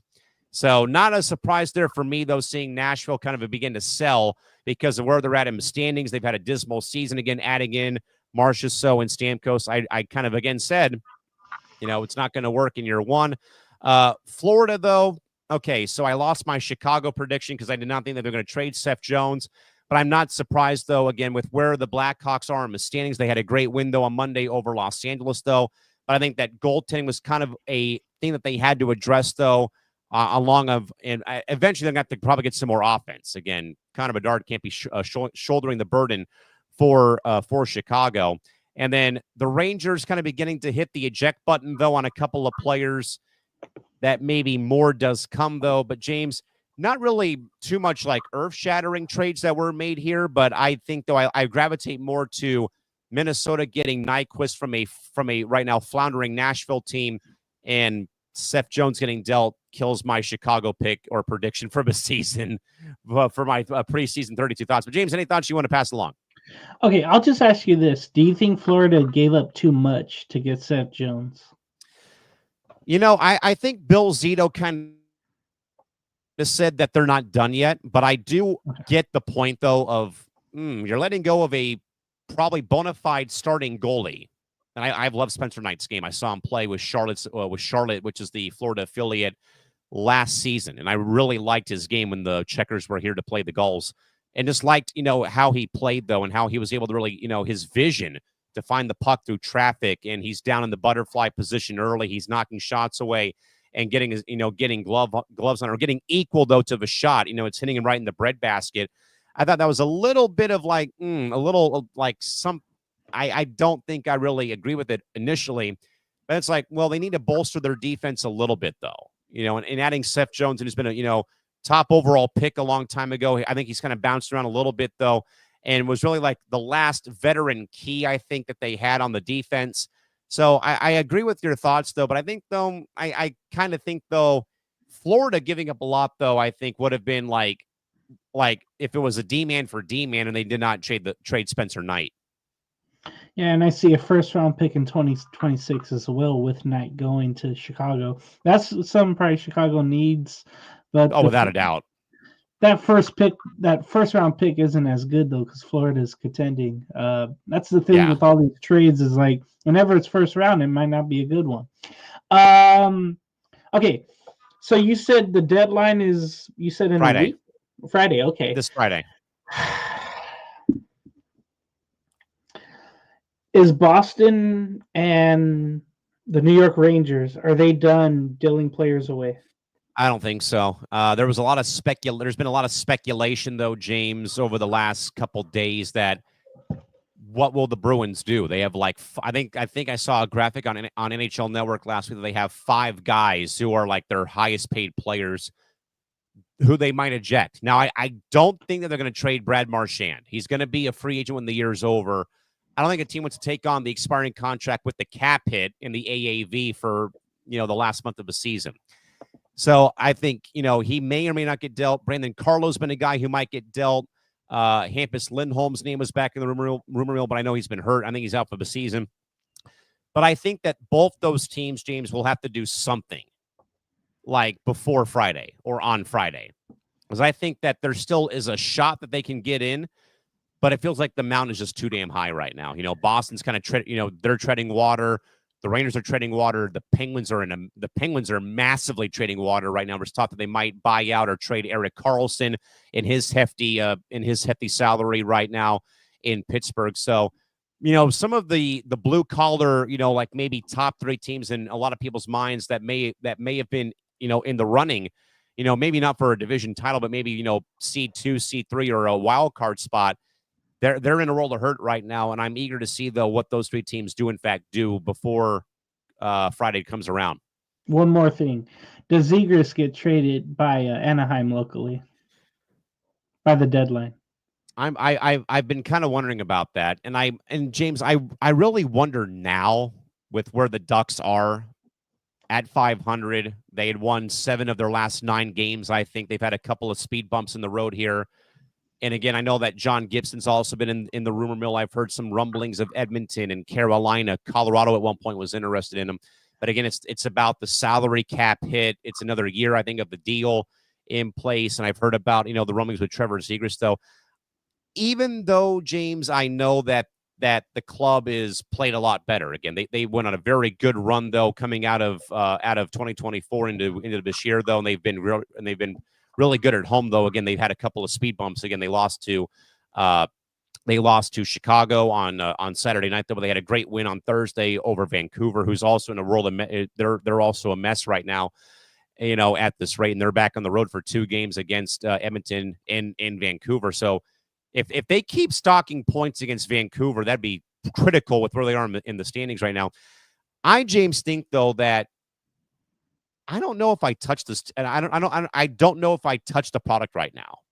Now, maybe one veteran player like a Ryan Strome, maybe a Brian Dumoulin gets moved, though. There was some rumblings, I think, that Anaheim might have been in on Mikko Rantanen if, in fact, the Hurricanes choose to trade him for some reason before the deadline, or they can extend him anytime soon. I have heard Jordan Kyrie's name pop up from St. Louis, I think, to maybe further bolster the center position. But I've heard mainly Strome's name was involved in trade talks. I've heard some of the, lukewarm, Zegras rumors, though. But James, I don't know, though, if you really try to sell right now when you're at 500. You've got a couple of games before the deadline, though. And, there's a chance you probably don't make the postseason, James. But this has been a great year of growth, though, for all those kids who have been kind of forced at the NHL level. They've been, this hasn't been a year, James, like the last couple of years, though, where they, are 10, 15, 20 games under 500. They've been, 2 to 3 to 4 to 5 games where they have battled back, though. They've been beating, they've beat some top-level talent this season. They've beaten Winnipeg. They have beaten Edmonton. They've beaten Vancouver a couple of times. They've held their own, though, against some of the more established teams, though, in the league, though. But again, they went into Boston and they beat Boston. They clobbered Pittsburgh, back in January. So they've had like their marquee, signature W's. I personally don't think, though, that when a team is kind of in a way, like you were doing, though, they're kind of on the incline. James, would be a little bit reluctant to kind of, touch the, ruin what's going right now. But again, I understand it's a business, though, and we'll see what they choose to do, though. But at least right now, I think you probably would have to maybe watch the next 2 games, how they play against Edmonton in Edmonton on Tuesday and how they play Vancouver, I believe, on Wednesday. And then I think you go from there with Thursday, and then you have Friday, and then you also have Friday to make moves. Yeah, I'll even be looking at the transactions for that. Wonder if the Kings will do a little more with whatever they have, just try to get stronger. But yeah, it feels like the Ducks have a foundation. They're building it, and through the picks, that eventually will rise up, or they'll just be stuck in neutral. So yeah, that's all I got. And I think they're kind of not really in dry. They're not quite in dry yet. They're kind of are still kind of in neutral a little bit, though. If they get a couple of more games over 500, though, like 2, 3, 4, 5 games over 500, I think they're kind of sitting pretty right now with where things stand. But I think, though, that these next 2 games, though, on the road against divisional opponents, Edmonton, who you've already beaten once this season, and Vancouver, who you've beaten already a couple times too, I believe. Already that this is going to be probably like, do we buy, do we sell, or do we stay pat or stand pat at this rate? Right. With that, James, from all things hockey, all things Major League Soccer, week 2 of the season comes to a conclusion after another lengthy week of games starting off shop in the CONCACAF Champions Cup in round 1 on Tuesday. Inter Miami knocked out Kansas City 3-1 from Chase Stadium down in Miami, Florida. LAFC knocked out the Rapids 1-0 in their matchup on Tuesday. On Wednesday, with some crossover matchups between some teams between MLS and from other clubs in other leagues around the world. Cincinnati drew with Motagua 1-1 from TQL Stadium in Cincinnati, Ohio, where then Heraclio beat Real Salt Lake 2-1, and then Seattle defeated Antigua GFC 3-1 on Wednesday. Then on Thursday, the Vancouver Whitecaps shut out. They shut out Saprissa 2-0 in their CONCACAF Champions Cup round 1 matchup. MLS scores from Saturday. Charlotte shut out Atlanta 2-0. RSL also shut out Seattle 2-0. Columbus over New England 1-0. The Red Bulls shut out Nashville 2-0. Orlando has been putting up some goals here. Orlando doubles up Toronto 4-2 from Orlando, Florida. The Philadelphia careens Cincinnati 4-1 from Chester, Pennsylvania. Chicago and D.C. played to a 2-2 tie. The San Jose Earthquakes are 2-0 on the season. They get a road W over Sporting Kansas City 2-1 in Kansas City, Kansas. Minnesota shuts out Montreal 1-0. The Rapids in FC Dallas play a 3-3 shootout from Commerce City, Colorado in that matchup in Denver on Saturday. LAFC shuts out NYCFC 1-0 from downtown LA. Portland keeps Austin FC off the scoreboard 1-0. Timbers over Austin. And San Diego in their home opener plays to a 0-0 draw with St. Louis before in front of a sellout crowd of 34,506 on Saturday from Snapdragon Stadium. Then on Sunday, Vancouver edges the LA Galaxy 2-1, and Miami pounds Houston 4-1 from Houston, Texas. That was also, by the way, folks, without Lionel Messi playing in that matchup. And by the way, the defending champions, the LA Galaxy, 0-2 on the season after losing to San Diego week 1 and then losing to Vancouver in week 2 of the season. With that in mind, James, going to the off-the-board topics, my friend. We love this segment here, my friend.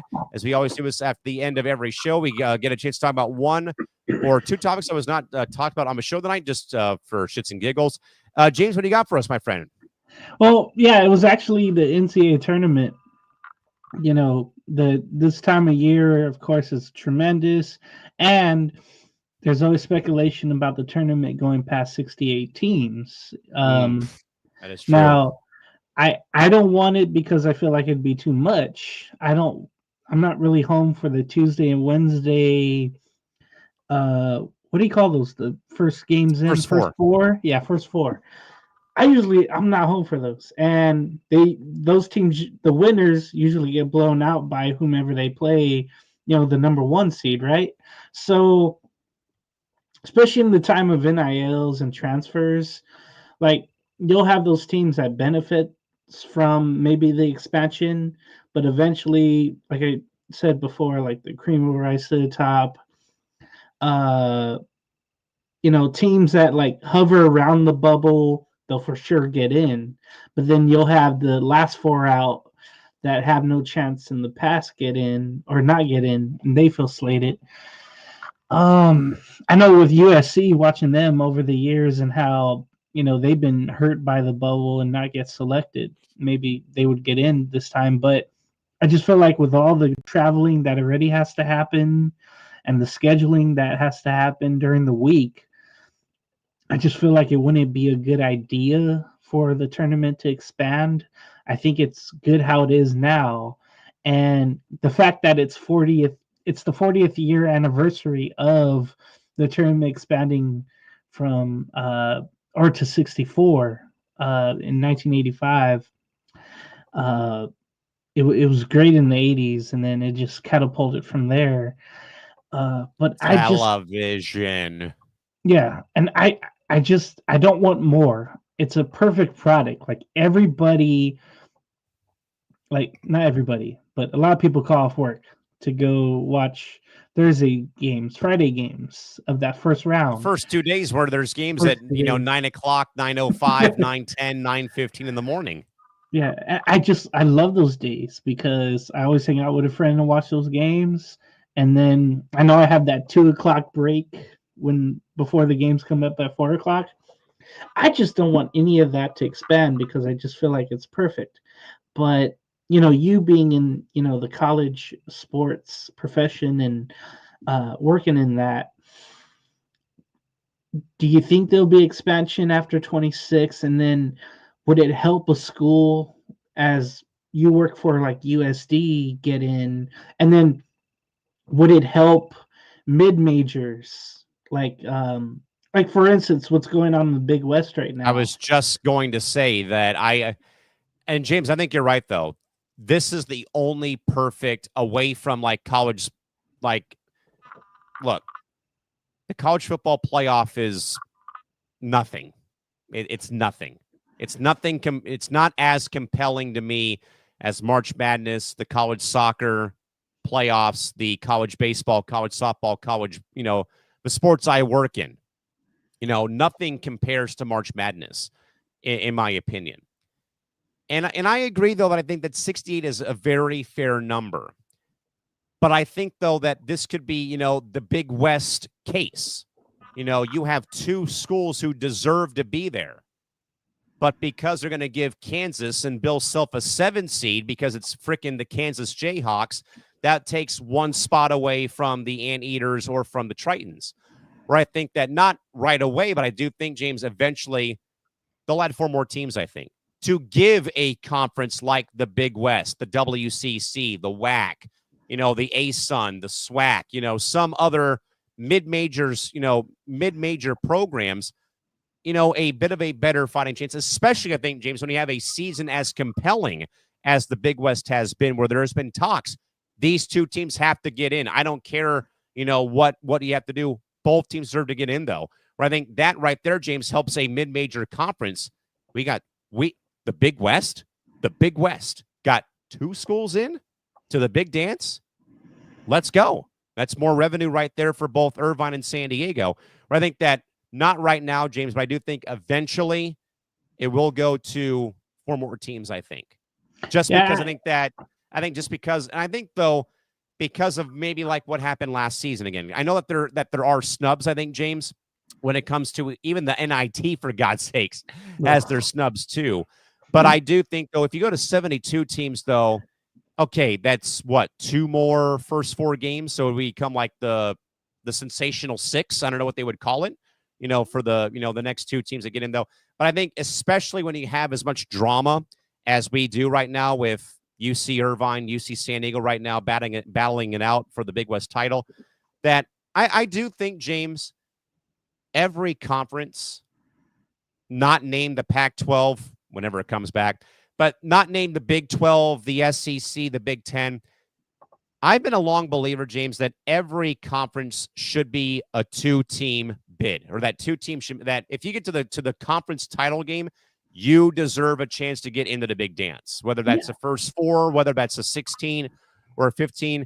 But, literally, though, when I watched the Houston-Kansas game on Monday and Joe Lenardi's telling SVP, well, I have them as a 7 because, they've had this, they've had that. I'm in my head, I'm like, you're saying they're a 7, Joe, because it's the Kansas Jayhawks, because it's Bill Self and 20 years of him being there. And again, he's no saint. He's had his own issues with, allegations of, academics and things like that in eligibility and whatnot.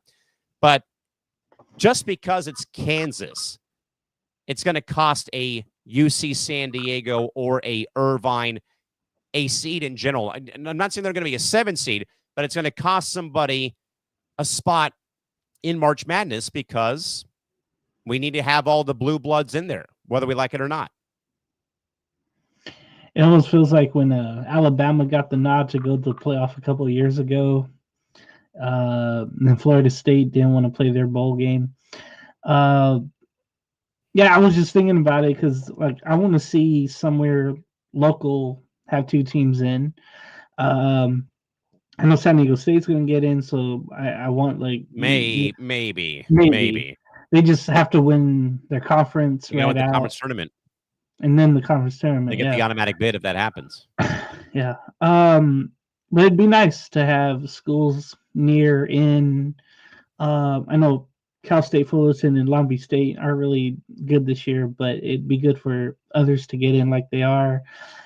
Just some UC's been building for a while now, and I've been following that story very well, and just how many games they've won this year, especially on the road too.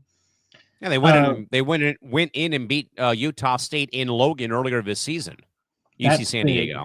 Like, that should be considered. Let's say they don't win the tournament, but when you're talking about like a big school or playing a big school, especially on the road and winning there, that's something. Also, just want to give a shout out to the USC women of Troy winning the Big Ten conference. It sounds wrong, but yeah, They won the what? the Big Ten. It The just what? sounds stupid. But it was the first time they won their conference, I think, since 1994 for women's And I believe they're basketball. now number 2, which is their highest ranking since 85, I want to say. I think 86. so. Just a lot of barriers being broken this year with the USC women. Yeah, the first regular season conference title since 1994. The first win at Poly Pavilion since 2019. And get this, the fourth win versus UCLA straight up. And then the fourth straight win against a top 5 AP team. It feels like a total team effort as well. Not only Juju, but the whole team's getting into it. It's refreshing, and knowing what's going on with the men's program with the new head coach and him leaving a good program to go to USC, and the grass isn't greener or isn't Cardinal there with the Trojans. It's just been a disaster with the men's, but the women have been awesome. And getting that win at Poly, it just felt like a relief. And how about handily freaking, too. and not just that, James, how about Juju dapping up Cheryl Miller on the sidelines after the ball went out of bounds and they had the game in the bag? Yeah, having Cheryl Miller there, Reggie, and then Ann Myers, Drysdale there as well. That was basketball royalty for college basketball there. And you know, James, who else would have loved to have been at that game? Bill Walton. He would have thoroughly enjoyed watching those two teams play each other on the women's side, without a doubt. I know Kareem was at a game. I think they were playing UConn, and he saw Bruin throw up a little sky hook, and he got so excited about that. You mentioned from ear to ear, baby. You mentioned Joe Lunardi. Of course, Bill, was very, Pac-12, favored.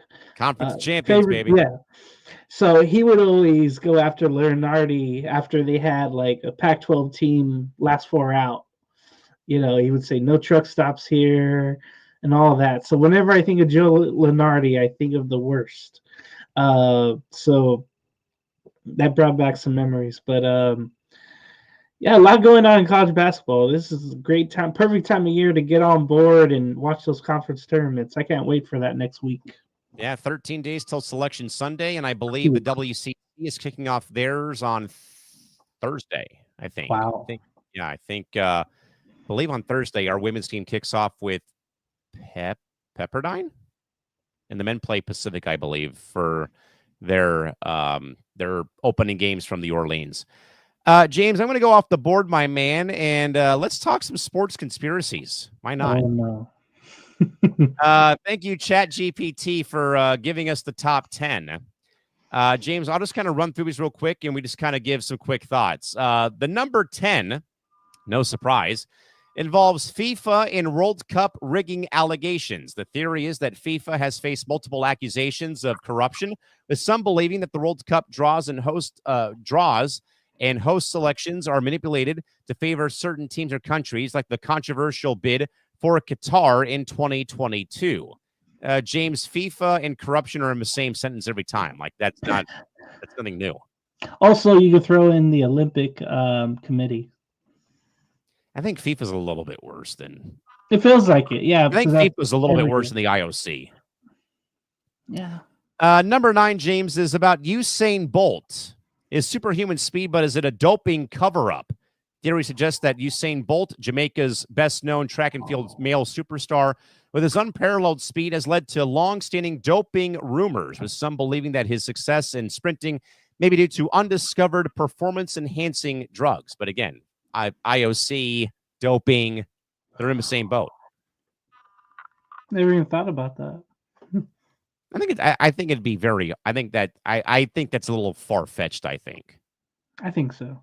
Even in Jamaica, I think it's still far-fetched. I mean, even Americans wanted to watch him win. For heaven's sakes, insane. Oh, yeah. James, number 8.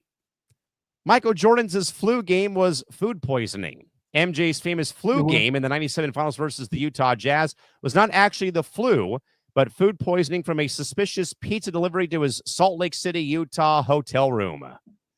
Yeah, that was off of The Last Dance. The last episode, I want to say. Yeah, all this time is like, no, I was sick. I wanted pizza, and I ate the pizza. Then I felt sick. So, yeah, if you watch that. Come on, Michael. We knew you were hungover, buddy. I want to believe it, but then again, he produced whatever was going to come on screen or whatever was going to be said. So I can't really, I don't know, but I want to believe it. But the flu game sounds so much better, though. It's, I don't want to be remembered for bad Taco Bell or bad Jack in the Box food for a game or a memorable game I played in or I broadcasted. Come on now. Number 7, James. No surprise with this one. Referee Tim Donaghy rigs the 2002 NBA Conference Final between the Lakers and the Kings to ensure that the Lakers go to the finals over the small town Kings. Tim Donaghy suggested that the NBA had a hand in the outcome due to, of course, James, the free throw disparity in Game 6 of that game. And also, there's a possession late in the game where I think it's Kobe. He elbows Mike Bibby. Bibby falls, and Kobe gets the ball, I think, and either scores or he passes Derek Fisher and scores. But it wasn't called. They needed a Game 7, and they needed the Lakers to win. And then if you see that Netflix Unguarded documentary series, it all comes to light in that. And that opened up my eyes. You know, they wanted Jordan and the big names to be in the late 90s, to be all over TV and all that. And then it ended up in 2000s. He had a ring. He had somebody on the phone every night. I believe that's true. The way that series went, there's no doubt about it. Especially when, James, you can't tell me that Peja Stojakovic, at the time the best three-point shooter in the NBA in that time, has a wide-open Peter Griffin corner 3 to break the Lakers back in Game 7. And Peja airballs it? Like, come on now. That's what my dad would say. Like, they paid him to lose, or they paid him to get the win. I'm starting to get older now. I'm starting to open my eyes a little more. Number 6, James, is we talked about this, I think, a while back, the NFL being scripted. The league has long been accused of scripting games for entertainment value like professional wrestling or the WWE. Some former players, like former Texans running back Arian Foster, have joked about the idea, leading fans to believe it actually could be true. I don't watch the product, so I really don't know, and I really don't care. It feels like it with the referees, with the calls, and with the decisions. It does. I don't know. I don't know. Number 5, James, is the Patriots' Spygate and Deflategate. New England was longly accused of cheating with Spygate, filming opponents' signals, and then Deflategate by deflating the footballs, and many believing that the NFL covered up further offenses to protect the league with Brady and Belichick in tow. Yeah, the evidence is out there. There's no doubt about that. Here we go, James. The Black Sox scandal is at number 4. 8 Chicago White Sox players throw the 1919 World Series against the Reds as part of a gambling conspiracy, with rumors of deeper involvement in the fix involving the White Sox and shoeless Joe Jackson. There's a movie about it. One of my favorite sports movies of all time is 8 Men Out. I might be dumb, fellas, but I'm not stupid. James, how about this one? The Baltimore Colts allegedly threw Super Bowl III to legitimize the merger of the American Football League and National Football League, allowing the Jets to win the game and prove the AFL was competitive. And, of course, Broadway Joe doing the whole finger wag as he walked down the tunnel. I never even heard of that, but it makes sense. New York Jet, big market. They had to get the merger going in people's minds in a big market like that and propel the AFL to the NFL. It makes sense, but I'd never know. But it makes sense if it did happen. Especially when you then hear that Joe Namath guaranteed a victory the night beforehand at like some poker club in New York somewhere, wherever the game was at. No, it was at their Miami hotel where they were staying. It was the day before. I guess the day before, he was by the poolside, and everybody was around him trying to get a story out of people. He was the only one that would talk about the game or say something bright, and he did. I never even thought about that, but that makes sense now. The last two, James, are no surprises. Number two, the NBA rigging the 85 draft with the frozen envelope to ensure that the Knicks would get Patrick Ewing. Envelope was allegedly frozen and even bent in the corner, so Commissioner David Stern could easily spot it and select it for the Knicks to get Mr. Ewing. There's a whole video about that goes like frame by frame or second by second. Stern looks over here. He's like, okay, let me turn over these envelopes because it's right there. I have to turn it over here to reach into here. I feel the little slit, the little bent right there. And I think this is it. It feels cold. It might be. And the number one pick goes to the New York Knickerbockers. Basketball is back in New York City, my friends, as Pat O'Brien said. I love his voice. And what did that get the Knicks? Absolutely nothing. Both the Knicks and the Pacers. That was a great 30 by 30, the winning time. You both haven't won a championship since the 70s. And then Reggie Miller doing this to Spike Lee. Oh, man, I love it. And, of course, James, the number one conspiracy theory on our list, Michael Jordan retiring from the NBA in '93 was actually part of a cover-up due to his gambling issues. The NBA supposedly allowed him to take a break rather than face a public nightmare/scandal. So go play some baseball in Birmingham, Alabama, my friend. I love Jordan, but Slider, don't swing. Baseball bat, give that guy a tennis racket. I remember Jim Rome in that movie, Space Jam. I'm still torn about that, but like they said in The Last Dance, why would they get rid of the most marketable person in the league? Yeah, the best thing that was going for the NBA coming out of the Magic and Bird era. Yeah, why would they get rid of that? And I don't know. Just I hope it's not. I know with the death of his father too, I want to say it was that more than a conspiracy from gambling. I really do. Yeah, and then Mike would be on the golf course with his cigar. I love that. Nothing but the bottom of the cup, baby. There's a couple of good conspiracy theories involving the wide world of sports. James, you got anything else? I'm trying to think okay. So also in the NBA draft, excuse me, how the Hornets got Anthony Davis because I think it was a 2011 draft or 2012. No, 2011 draft. I think 2011. And how the Pelicans, who were owned by the NBA at the time, were able to get the number one pick from the draft lottery and select Anthony Davis out of Kentucky. There's a couple of other ones, I think, from the draft where Cleveland got the first pick a couple of times.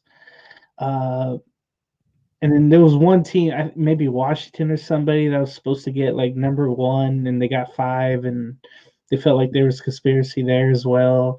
I can't remember them all, but there's been some. Oh, this year's, the draft coming up for the NBA is going to be something because you have all these bad teams, and it's a Cooper Flag draft, and I The really want to Washington see where he Wizards ends select up. Cooper Flag from Duke University. I wish this would be giving players already too much power. But what if you could be like, okay, I don't want to go there. I'd rather go back to college. Okay, Eli Manning. Like, I don't want to go to the Wizards, or I don't want to go to who's bad in Whoever. the East or West. I just don't want to do that. I know I already Utah. declared Cooper Flag in Utah. That would be a match made in heaven just because of everybody there. That would be perfect, actually. I'd rather him go there than Washington. Washington is just Charlotte. No, oh, God. Ugh. That's a rumor too. You could stay in North Carolina. Lonzo Ball being shopped this offseason, and Trae Young. Watch out for those two this offseason. One other footnote that we missed in our NFL segment, James, Deebo Samuel finally got his wish and was dealt, by the way, over the weekend from San Francisco to the Washington Commanders. So, hey, Jaden Daniels has a brand new toy to play with come next season in Landover, Maryland.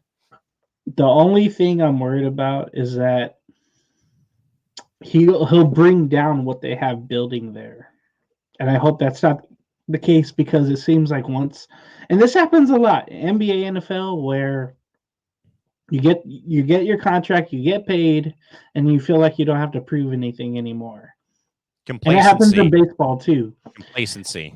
Yeah, I just hope that doesn't happen to Deebo Samuel. I hope they keep him accountable there, even if Daniels has to being a second-year quarterback. That's only risk. That's what I don't like about the risk is that I don't like the way he's played the last couple of years. The way he held out, the way he unfollowed the Niners in social media, the whole thing. I just hope it works out where he leads by example. But I'm complacent about that thought. All right, James, final thoughts for the night show. What do you got? Well, thank you for those who watched and commented on, especially Chrissy Wilson. She's a big follower of sports, of course, and the network. Hopefully, I'll be back on Entertainment Hour this week. On Deck should be starting Saturday as well. Let's go. With me and Chris Mabry there. Entertainment Hour with Chris and Dragon Viper. I haven't seen those guys in forever, but we had the Oscars happen on Sunday, so there's plenty to talk about that. People passing away, of course. Oh, maybe that's the final thought. Okay, yeah. Gene Hackman. I don't know him in anything else except two sports movies. Hoosiers and The Replacements, and I love him in both. And he's coaches in both, and he's perfect in both. I love those two movies. The Hoosier slow clap. The Hoosier slow clap. Oh, okay. I was like, yeah, Hoosier slow clap. Slow clap. Yeah. I've seen the scene where, where one guy I think fouls out and he just leaves four players on the floor. Is just amazing. The detail in that movie Hoosiers, right, where they had the old gym, the crowd's right on the floor, right on the bench, right there. They're measuring. You know, how long is the floor and the height? The height of the rim. Just the whole detail about that movie, and then even better, the fact that the Pacers wore the Hickory High uniforms, like I think a decade ago, as a tribute to the movie, was even better. Yeah, I love those. And then with The Replacements, it's a example of what happened in 1987, where players struck, and then the replacement players came in and had to play NFL games and did, and it was a good prime example. For me, it's a very popular movie. It's always on CMT whenever you want to see it. But it's funny. Keanu Reeves is in it, and a bunch of other people. guy from The Office is in it. He's the deaf tight end in that movie, but he's the coach that has to keep these ragtag guys all together. Good luck Mentors, with that. coach or mentors. Keanu Reeves being a quarterback who lost his way. Yeah, rest in peace to Gene Hackman. And it just sounds silly. I don't watch anything else, so I don't know him from other movies. But he was one figure that we lost last Weekend. I think it was weekend. Yeah, it was. So yeah. So tune into all the coast to coast stuff. Also find me on Halos in the Infield for the Around the League show with MLB. So if you like what you saw here, there's MLB news every day. There's always something going on. Sadly, injuries or stoppage talk, people hitting home runs, web gyms. It is all happening right there in Florida and Arizona. So that's it. Yeah, folks, plenty of good stuff coming up. Press Row will be back, by the way, on Thursday night. Going to take last week off due to my last basketball game of the season at USD for women's hoops. Big thanks, though, again to Christy Wilson for joining us here tonight on our program, and to our good man, Jack Braun, too, who also joined us as well. James and I will see you folks back here again next Monday night to do another Grand Circle tour of the Wide World of Sports back here on your home for all things sports, life, and entertainment, and everything else in between right here on C2C, folks. Till next Monday, have a great night. Till